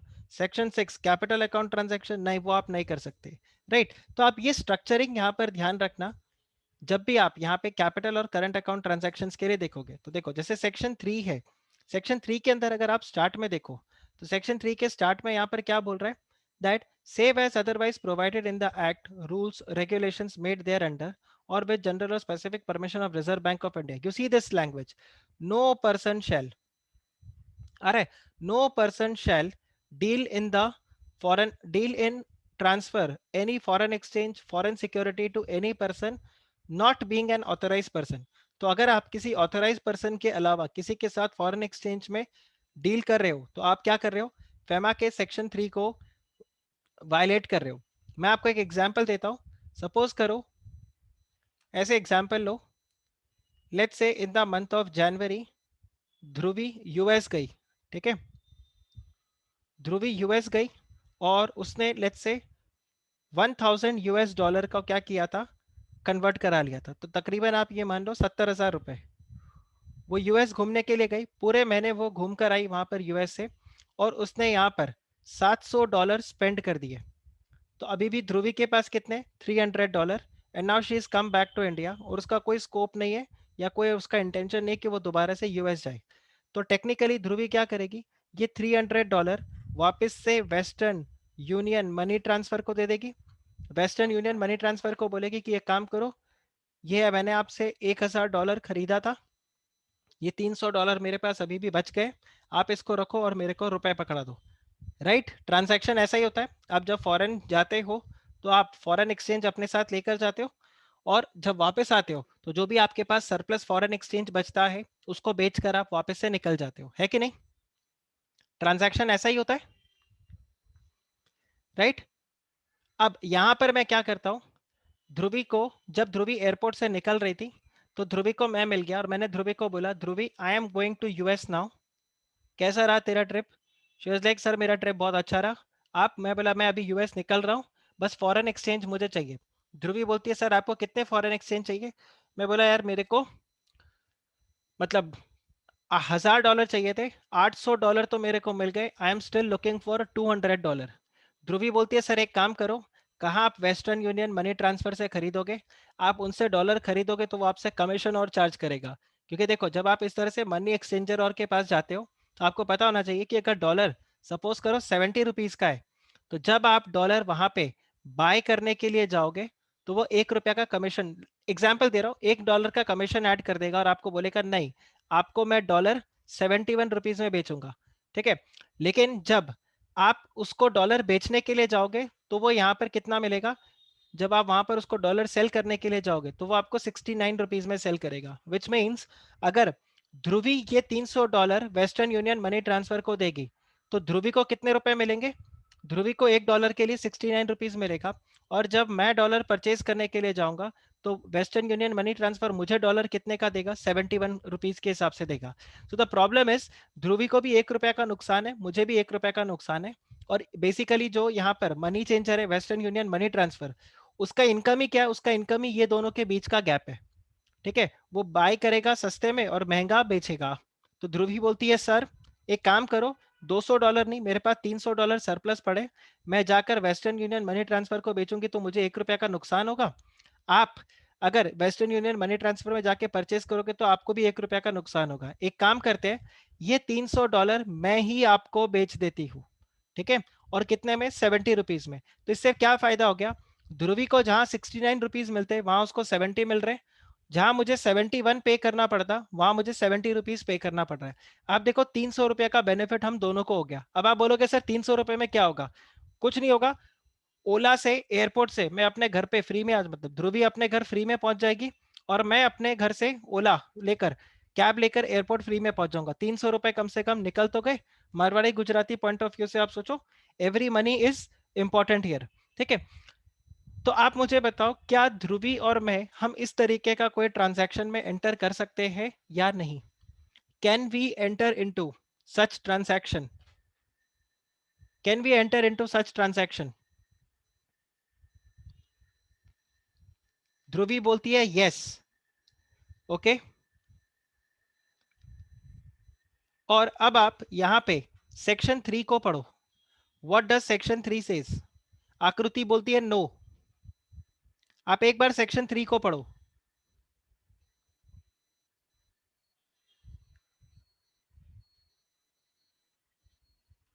एक बार सेक्शन 3 को दोबारा से पढ़ो.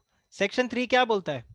No person shall deal in और transfer any foreign currency, foreign exchange or foreign security to any person not being an authorized person. तो अगर हम लोगों ने इस तरह का ट्रांजैक्शन कर लिया तो क्या हो जाएगा? We are violating section 3 of FEMA. तो हमारे ऊपर फिर क्या हो जाएगा? यहाँ पर पेनल्टी लगेगा, है कि नहीं? राइट। अब आप ये मत बोलना सर आरबीआई को पता कैसे चलेगा। ठीक है, अगर आरबीआई को पता नहीं चला तो इन दैट केस, अगर आरबीआई को पता नहीं चला तो इन दैट केस मैंने ये ट्रांजैक्शन किया ही नहीं। ना ध्रुवी ने $300 मुझे बेचा, ना मैंने $300 ध्रुवी से खरीदा। मतलब ना ध्रुवी ने मेरे को बेचा, ना मैंने ध्रुवी से खरीदा है। आ रहा है आपको समझ में? वो डॉन 2 मूवी में डायलॉग था ना शाहरुख खान का, कोई सबूत नहीं तो कोई गुनेगार नहीं। तो वो वाला सिनेरियो है। So if it can not be proved then in that case we have not done that transaction. आ रहा है समझ में? राइट। सो ये आपको ध्यान रखना है। तो अगर ये प्रूफ हो गया, सपोज करो किसी ने पिक्चर क्लिक करी है, सपोज झील एयरपोर्ट पे वहीं पर खड़ी हुई थी, उसको ध्रुवी पे भी गुस्सा आया हुआ है, उसको मेरे पे भी गुस्सा आया हुआ है। ठीक है, और झील वहां पर फोटो क्लिक करके आरबीआई को दे देती है कि ये देखो ये आनंद सर 2000 रुपए का नोट ध्रुवी को पकड़ा रहे और ध्रुवी ये डॉलर आनंद सर को दे रही है। तो बस यहाँ पर फिर आप आरबीआई में जाकर अगर प्रूफ करोगे तो गड़बड़ हो जाएगा। लेकिन अगर ये प्रूफ नहीं हो सकता तो इन दैट केस तो ऑब्वियसली हमने ये ट्रांजैक्शन को किया ही नहीं है। तो आपको ये ध्यान रखना है कि आपको अगर फॉरेन एक्सचेंज खरीदना है चाहे फॉरेन एक्सचेंज बेचना है, एंड फॉरगेट फॉरेन एक्सचेंज, यहाँ पर आगे एक और वर्ड यूज कर दिया है इन्होंने, फॉरेन सिक्योरिटी। तो अगर आप कोई फॉरेन सिक्योरिटी वगैरह में डील करोगे तो आपको किसके थ्रू करना पड़ेगा? ऑथराइज्ड पर्सन के थ्रू। इसके अलावा क्या बताया हुआ है? No person shall make any payment to for the credit of any person resident outside India. मतलब डोनाल्ड ट्रंप की उधारी के लिए नरेंद्र मोदी पेमेंट नहीं कर सकते। अरे बताओ ये क्लियर हुआ? डोनाल्ड ट्रंप की उधारी के लिए, डोनाल्ड ट्रंप की उधारी के लिए नरेंद्र मोदी पेमेंट नहीं कर सकते। ठीक है, और इसके अलावा एक और चीज ध्यान रखना, ना तो उनके लिए वो पेमेंट करेंगे और ना उनके बिहाफ में पैसा किसी से लेंगे। और no person shall receive otherwise through authorize person any payment by the order on behalf of any person resident outside India. आप बताओ जी, ये क्लियर हुआ? राइट। तो आप ये देखो यहाँ पर हर चीज को मना कर दिया है। फिर यहाँ पर आपके पास, इसको अभी तक मैंने पूरा पढ़ाया नहीं है, बेसिक आपको मैंने दिया आइडिया। फिर अगर आप यहाँ पे देखो तो क्या बताता है section 5, that any person may sell और ड्रॉ फॉरेन एक्सचेंज टू और फ्रॉम। लेकिन देखो ऑथराइज पर्सन को यहाँ पर भी इंपॉर्टेंस दिया हुआ है। आप देखो ऑथराइज पर्सन को अभी भी एज इट इज वहां पर लिखा हुआ है, और क्या बोला है कि ऑथराइज पर्सन के साथ ही आप यहाँ पर डील करोगे। इवन इफ आपको करंट अकाउंट ट्रांजैक्शन के लिए करना है, लेकिन आपको फॉरेन एक्सचेंज किससे लेना पड़ेगा? करंट अकाउंट अपना, चाहे करंट अकाउंट ट्रांजैक्शन के लिए हो, आपको एक ऑथराइज पर्सन से लेना होगा। अगर आप खुद से ऐसे उठाओगे तो it is going to be a problem for you.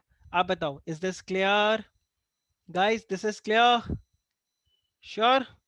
ठीक है, चलिए तो अब हम यहाँ पर करंट अकाउंट ट्रांजैक्शन को और डिटेल में कवर करते हैं और एक एक पॉइंट को यहाँ पर अब हम बैठकर समझते हैं।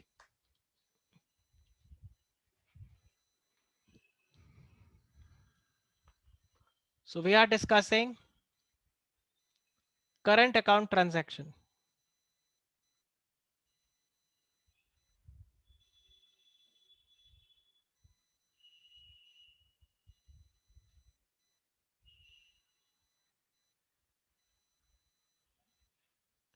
तो करंट अकाउंट ट्रांजैक्शन में आप क्या बोलोगे?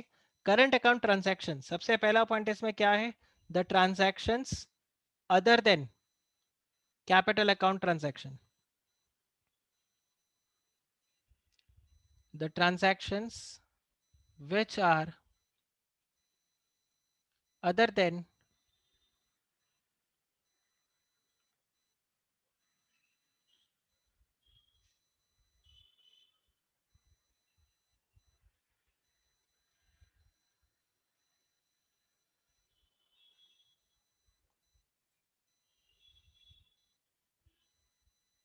Other than the capital account transactions, वो आपके क्या बनेंगे, करंट अकाउंट ट्रांजैक्शंस। इसके अलावा बी पॉइंट क्या हो जाएगा, and includes the following.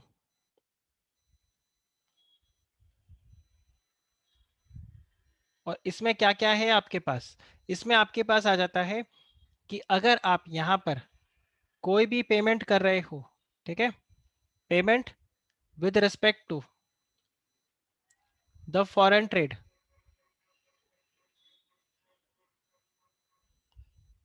Payment with respect to foreign trade और बिजनेस, जो भी आपका बिजनेस यहाँ पर चल रहा है उसके रिगार्ड में अगर आप पेमेंट करते हो तो वो आपके लिए क्या बनेगा, करंट अकाउंट ट्रांजैक्शन। ठीक है, अब बिजनेस का मतलब यहाँ पर सर्विसेज भी हो जाएगा।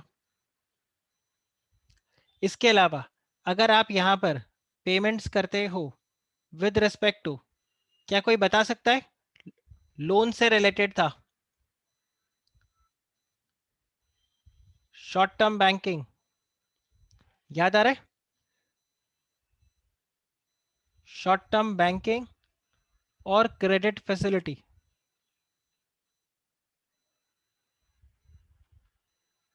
शॉर्ट टर्म बैंकिंग और क्रेडिट फैसिलिटी, ठीक है, तो ये भी आपका जाएगा।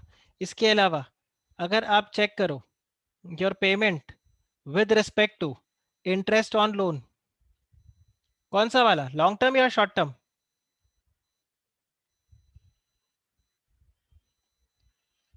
दोनों, नहीं भाविका, दोनों दोनों, इंटरेस्ट अगर आप पे कर रहे हो दोनों के लिए, राइट। इसके अलावा receipt of income from investments,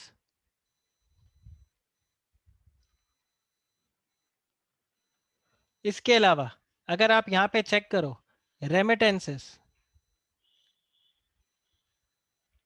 है कि नहीं, remittances for parents, spouse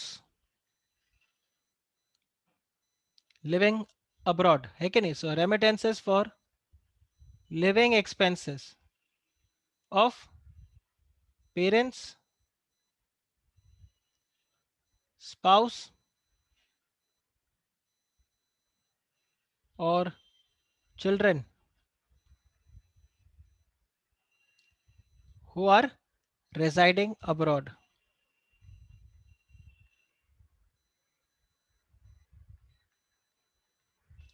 correct. और इसके अलावा आपके पास आता है expenses with respect to payment for the expenses with respect to आपका फॉरेन ट्रैवल,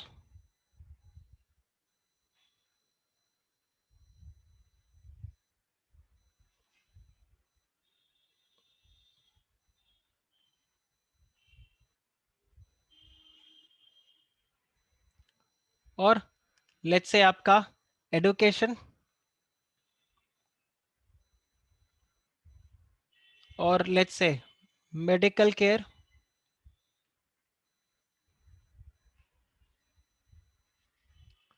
और मेडिकल केयर किसका, पेरेंट्स,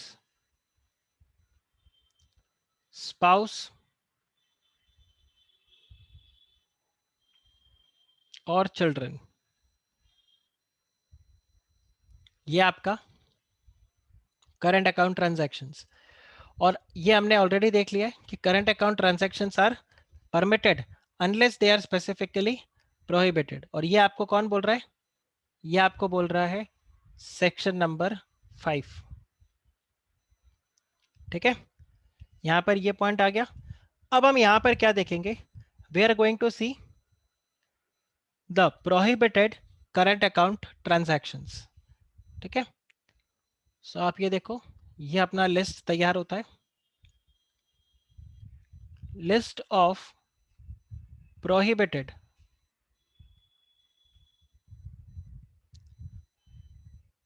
करंट अकाउंट ट्रांजैक्शन।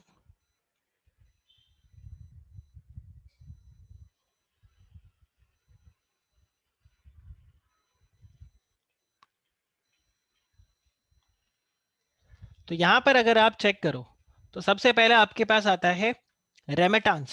ठीक है, remittance out of lottery winnings.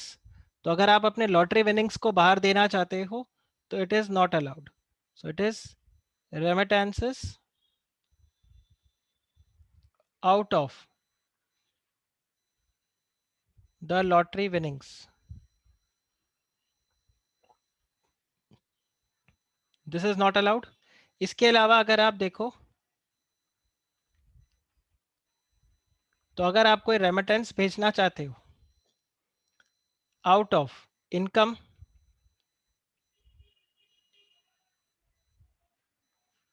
From racing, riding और any other hobby,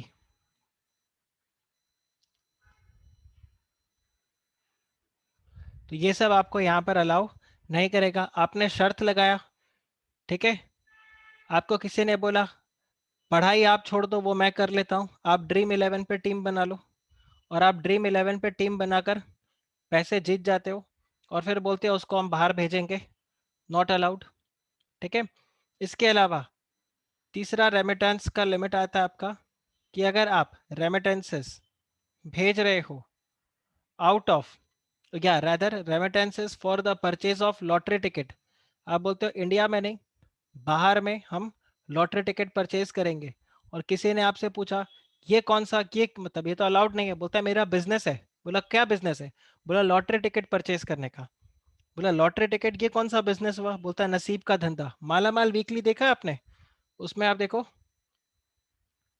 right, the for the purchase of lottery tickets. यहां पर क्या difference है? यहां आपने लॉटरी टिकट इंडिया में परचेज किया, ठीक है, और पैसे कमा कर जो आप जीत गए उसको आप बाहर भेजना चाहते हो। यहां पर आप क्या बोलते हो? इंडिया में लॉटरी क्या खेलेंगे, लॉटरी टिकट अगर लेना है तो फॉरेन का लॉटरी टिकट लेंगे। तो ये आपको अलाउड नहीं है for the purchase of lottery ticket और for the purchase of banned magazines. ठीक है, बैंड मैगजीन्स। इसके अलावा football pools,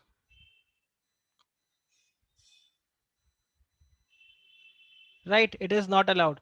same way sweepstakes, ये सब क्या है? ये सब सब आपके वो ड्रीम इलेवन टाइप के काम हो गए। ठीक है, कि आप यहाँ पर इन सब चीज़ों के लिए अगर आप पैसे देते हो तो again it is not allowed. Same वे आप बोलते हो मेरे को फॉरेन एक्सचेंज चाहिए। बोला फॉरेन एक्सचेंज क्यों चाहिए? बोला मैंने ना एक्चुअली यहाँ पर क्या किया है, एक्सपोर्ट किया है। बोला अच्छा ठीक है, तो एक्सपोर्ट में तो तुम्हें फॉरेन एक्सचेंज मिलना चाहिए, तुम दे क्यों रहे हो? बोला नहीं, फॉरेन एक्सचेंज जो मैंने बेसिकली मैंने जो एक्सपोर्ट किया उसके लिए मुझे कमीशन पे करना है। आप ये समझो, this is an Indian importer. ठीक है, इंडियन इंपोर्टर ने कुछ एक्सपोर्ट किया, और एक्सपोर्ट किसके थ्रू किया? एक एजेंट के थ्रू किया। यहां पर एक एजेंट है, और ये एजेंट के हेल्प से ये इंडियन इंपोर्टर ने गुड्स एक्सपोर्ट किया है।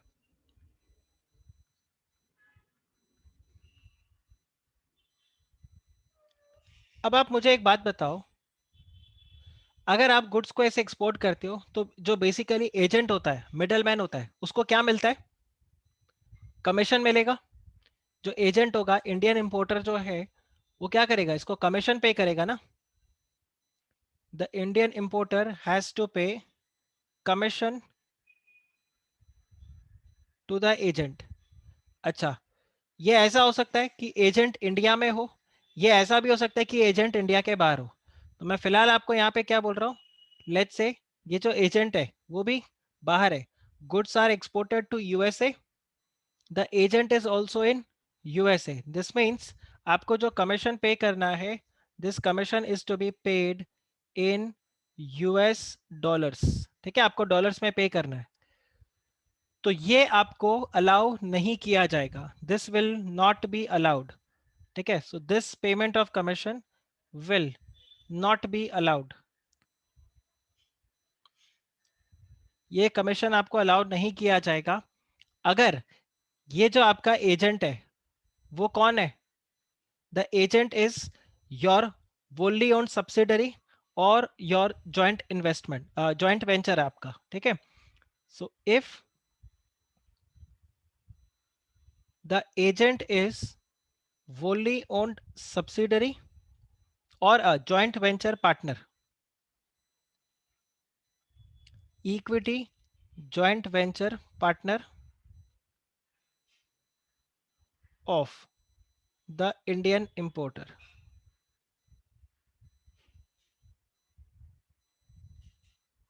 आप बताओ, क्या ये क्लियर हुआ? क्या ये क्लियर हुआ आपको?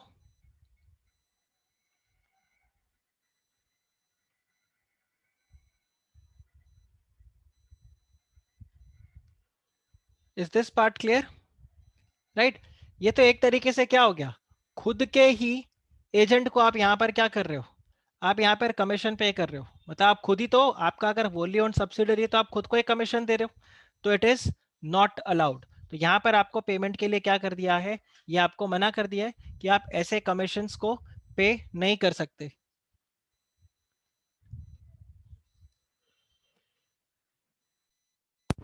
अब अगर आप यहां पे देखो, जो हमारे इस लिस्ट में अंदर अगला आपके पास रहेगा, this is for the payment remittances of the dividend by any company, जिसके अंदर डिविडेंड बैलेंसिंग एप्लीकेबल है।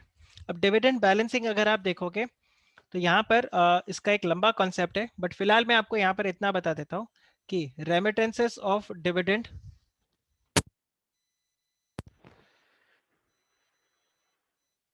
Remittances of the dividend by any company to विच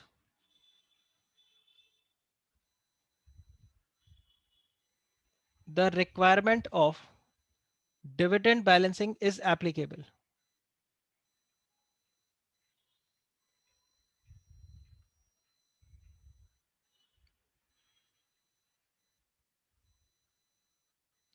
अब देखो डिविडेंड बैलेंसिंग बेसिकली क्या होता है, ये आपको देखना है। तो डिविडेंड बैलेंसिंग बेसिकली ये कंडीशन है किन कंपनीज के लिए, ये कंज्यूमर गुड्स जो सेक्टर है उनके लिए यहाँ पर इनको बोला गया है कि ये 7 साल तक, ठीक है, 7 साल तक ये क्या करेंगे, जो भी अपना फॉरेन एक्सचेंज जो पेमेंट रहेगा उसको क्या करते रहेंगे, एक्यूमुलेट करते रहेंगे। जिस दिन से ये क्या कर रहे हैं, ये अपना कॉमर्शियल प्रोडक्शन को शुरू कर रहे हैं। ठीक है, और ये जो आपका अमाउंट है ये 7 साल से ज्यादा आपका यहाँ पर एक्यूमुलेट नहीं होगा। तो ये आपका डिविडेंड बैलेंसिंग का एक पॉइंट रहता है। हालांकि एग्जाम में आपको डिविडेंड बैलेंसिंग वो कुछ पूछेगा नहीं, तो बस आप खाली बस इतना याद रखना, remittance of a dividend by any company to which the requirement of dividend balancing is applicable। तो उनको मना किया गया है कि आप यहाँ पे फॉरेन एक्सचेंज को ड्रॉ नहीं कर सकते, प्रोहिबिटेड करंट अकाउंट ट्रांजैक्शन। इसके अलावा अगर आप कमीशन पे करना चाहते हो for the export of T और टबैको, ठीक है, तो आप ये देखो, payment of commission on export of T and tobacco.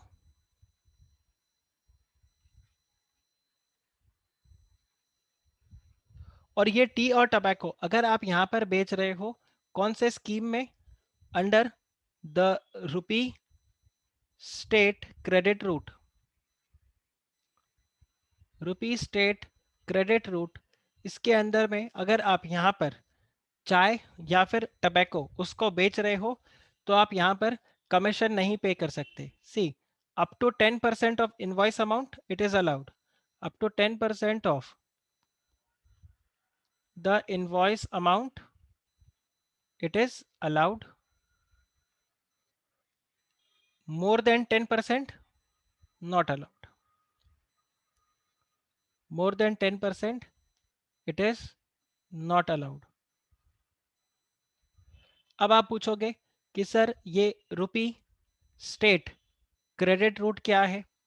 तो rupee state credit route basically Indian government ने यहाँ पर इसको स्टार्ट किया था, और इसमें हम क्या करते थे, गुड्स को बेसिकली रशिया के अंदर हम यहाँ पर एक्सपोर्ट करते थे। तो रुपी स्टेट क्रेडिट रूट जो था ये बेसिकली रशिया को एक्सपोर्ट करने के लिए था। इसके अलावा no commission, basically no payments will be made for payment related to call back services of telephone, payment related to callback services.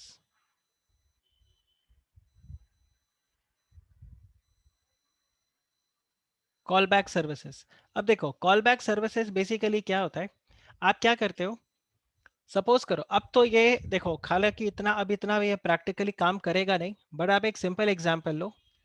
Suppose करो ध्रुवी आप यूएस में हो, ठीक है, ध्रुवी इज इन यूएसए, और इंडिया में कौन है, इंडिया में मैं नहीं रहूंगा, चलो मानसी आप इंडिया में हो, ठीक है, Mansi is in India, Mansi is in India, ठीक है। तो अगर आप इंडिया से यूएस कॉल करते हो, ठीक है, तो यहां पर आपका कॉल चार्ज है let's say 10 rupees per minute, ठीक है। पर अगर ध्रुवी कॉल करे मानसी को, तो यहां पर कॉस्ट आता है let's say 6 rupees per minute, ठीक है। अब मानसी क्या करती है, मानसी ध्रुवी को बोलती है कि एक काम करो, मैं तुम्हें कॉल नहीं करूंगी, तुम मुझे कॉल कर देना, और 6 रुपीज जो तुम्हारा कॉल आएगा वो मैं पे कर दूंगा।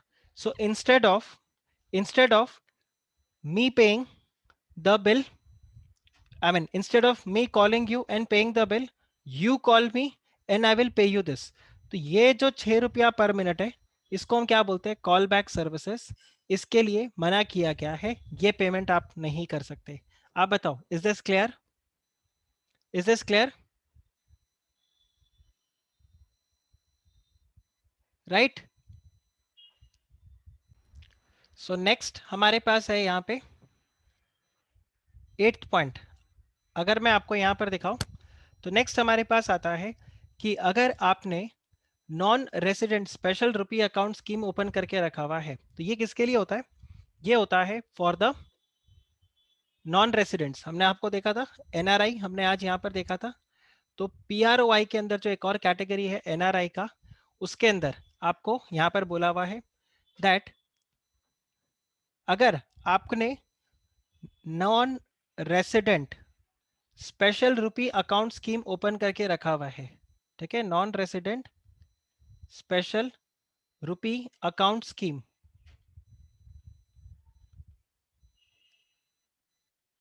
इसमें आपने एक अकाउंट ओपन करके रखा हुआ है, और इसके ऊपर आपको अगर कोई इंटरेस्ट मिलता है, so interest on such account can not B remitted, interest on such account can not B remitted, आप इसको रेमिट नहीं कर सकते। इसके अलावा यहाँ पर आप बोलते हो मुझे फॉरेन एक्सचेंज चाहिए, बोला क्यों, बोला मैं तो इंटरनेशनल ट्रैवल करने जा रहा हूँ, और पूछा इंटरनेशनल ट्रैवल करने कौन सी कंट्री में जा रहे हो, तो आप बोलते हो मैं नेपाल घूमने के लिए जा रहा हूँ, आप बोलते हो मैं भूटान जा रहा हूँ।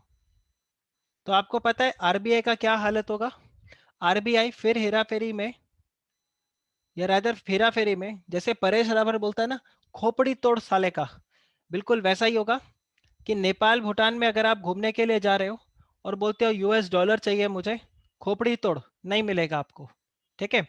And not just with travel to Nepal और भूटान, अगर आपको कोई ट्रांजैक्शन में एंटर करना है from a person who is a resident of Nepal और भूटान, तो भी आपको क्या करना पड़ेगा, परमिशन लेना पड़ेगा। सी अगर आप रुपी में डील करते हो तो देर इज नो प्रॉब्लम, लेकिन अगर आप फॉरेन एक्सचेंज के ड्रॉ करने की बात करोगे तो again it is not allowed. तो यहां पर ध्यान रखना, transaction with person resident in Nepal और भूटान। बट जैसे इनके पास पावर होता है स्पेसिफिक परमिशन देने का, वैसे यहां पर रहेगा unless permitted by RBI, unless it is permitted by RBI. आप बताइए, आप बताओ, इज दिस क्लियर? तो ये आपके क्या हो गए? ये हो गए आपके लिस्ट ऑफ प्रोहिबिटेड ट्रांजैक्शंस। आप बोलिए, is this clear guys? Is this clear? Right? अगर ये आपको क्लियर हुआ तो आपके आज के लेक्चर को मैं यहाँ पर एंड करूंगा। हालांकि करंट अकाउंट ट्रांजैक्शंस अभी भी बहुत कुछ है हमें जो पढ़ने को है, बट हैवी हो जाएगा आपके लिए। तो आप इतना सा एक बार जो हमने पढ़ा है इसको प्रॉपरली आप रिवाइज करोगे, और नेक्स्ट लेक्चर में हम करंट अकाउंट के साथ कैपिटल अकाउंट ट्रांजैक्शंस और को भी डिटेल में डिस्कस करेंगे। So that's it for this lecture. Take care, take care, bye bye.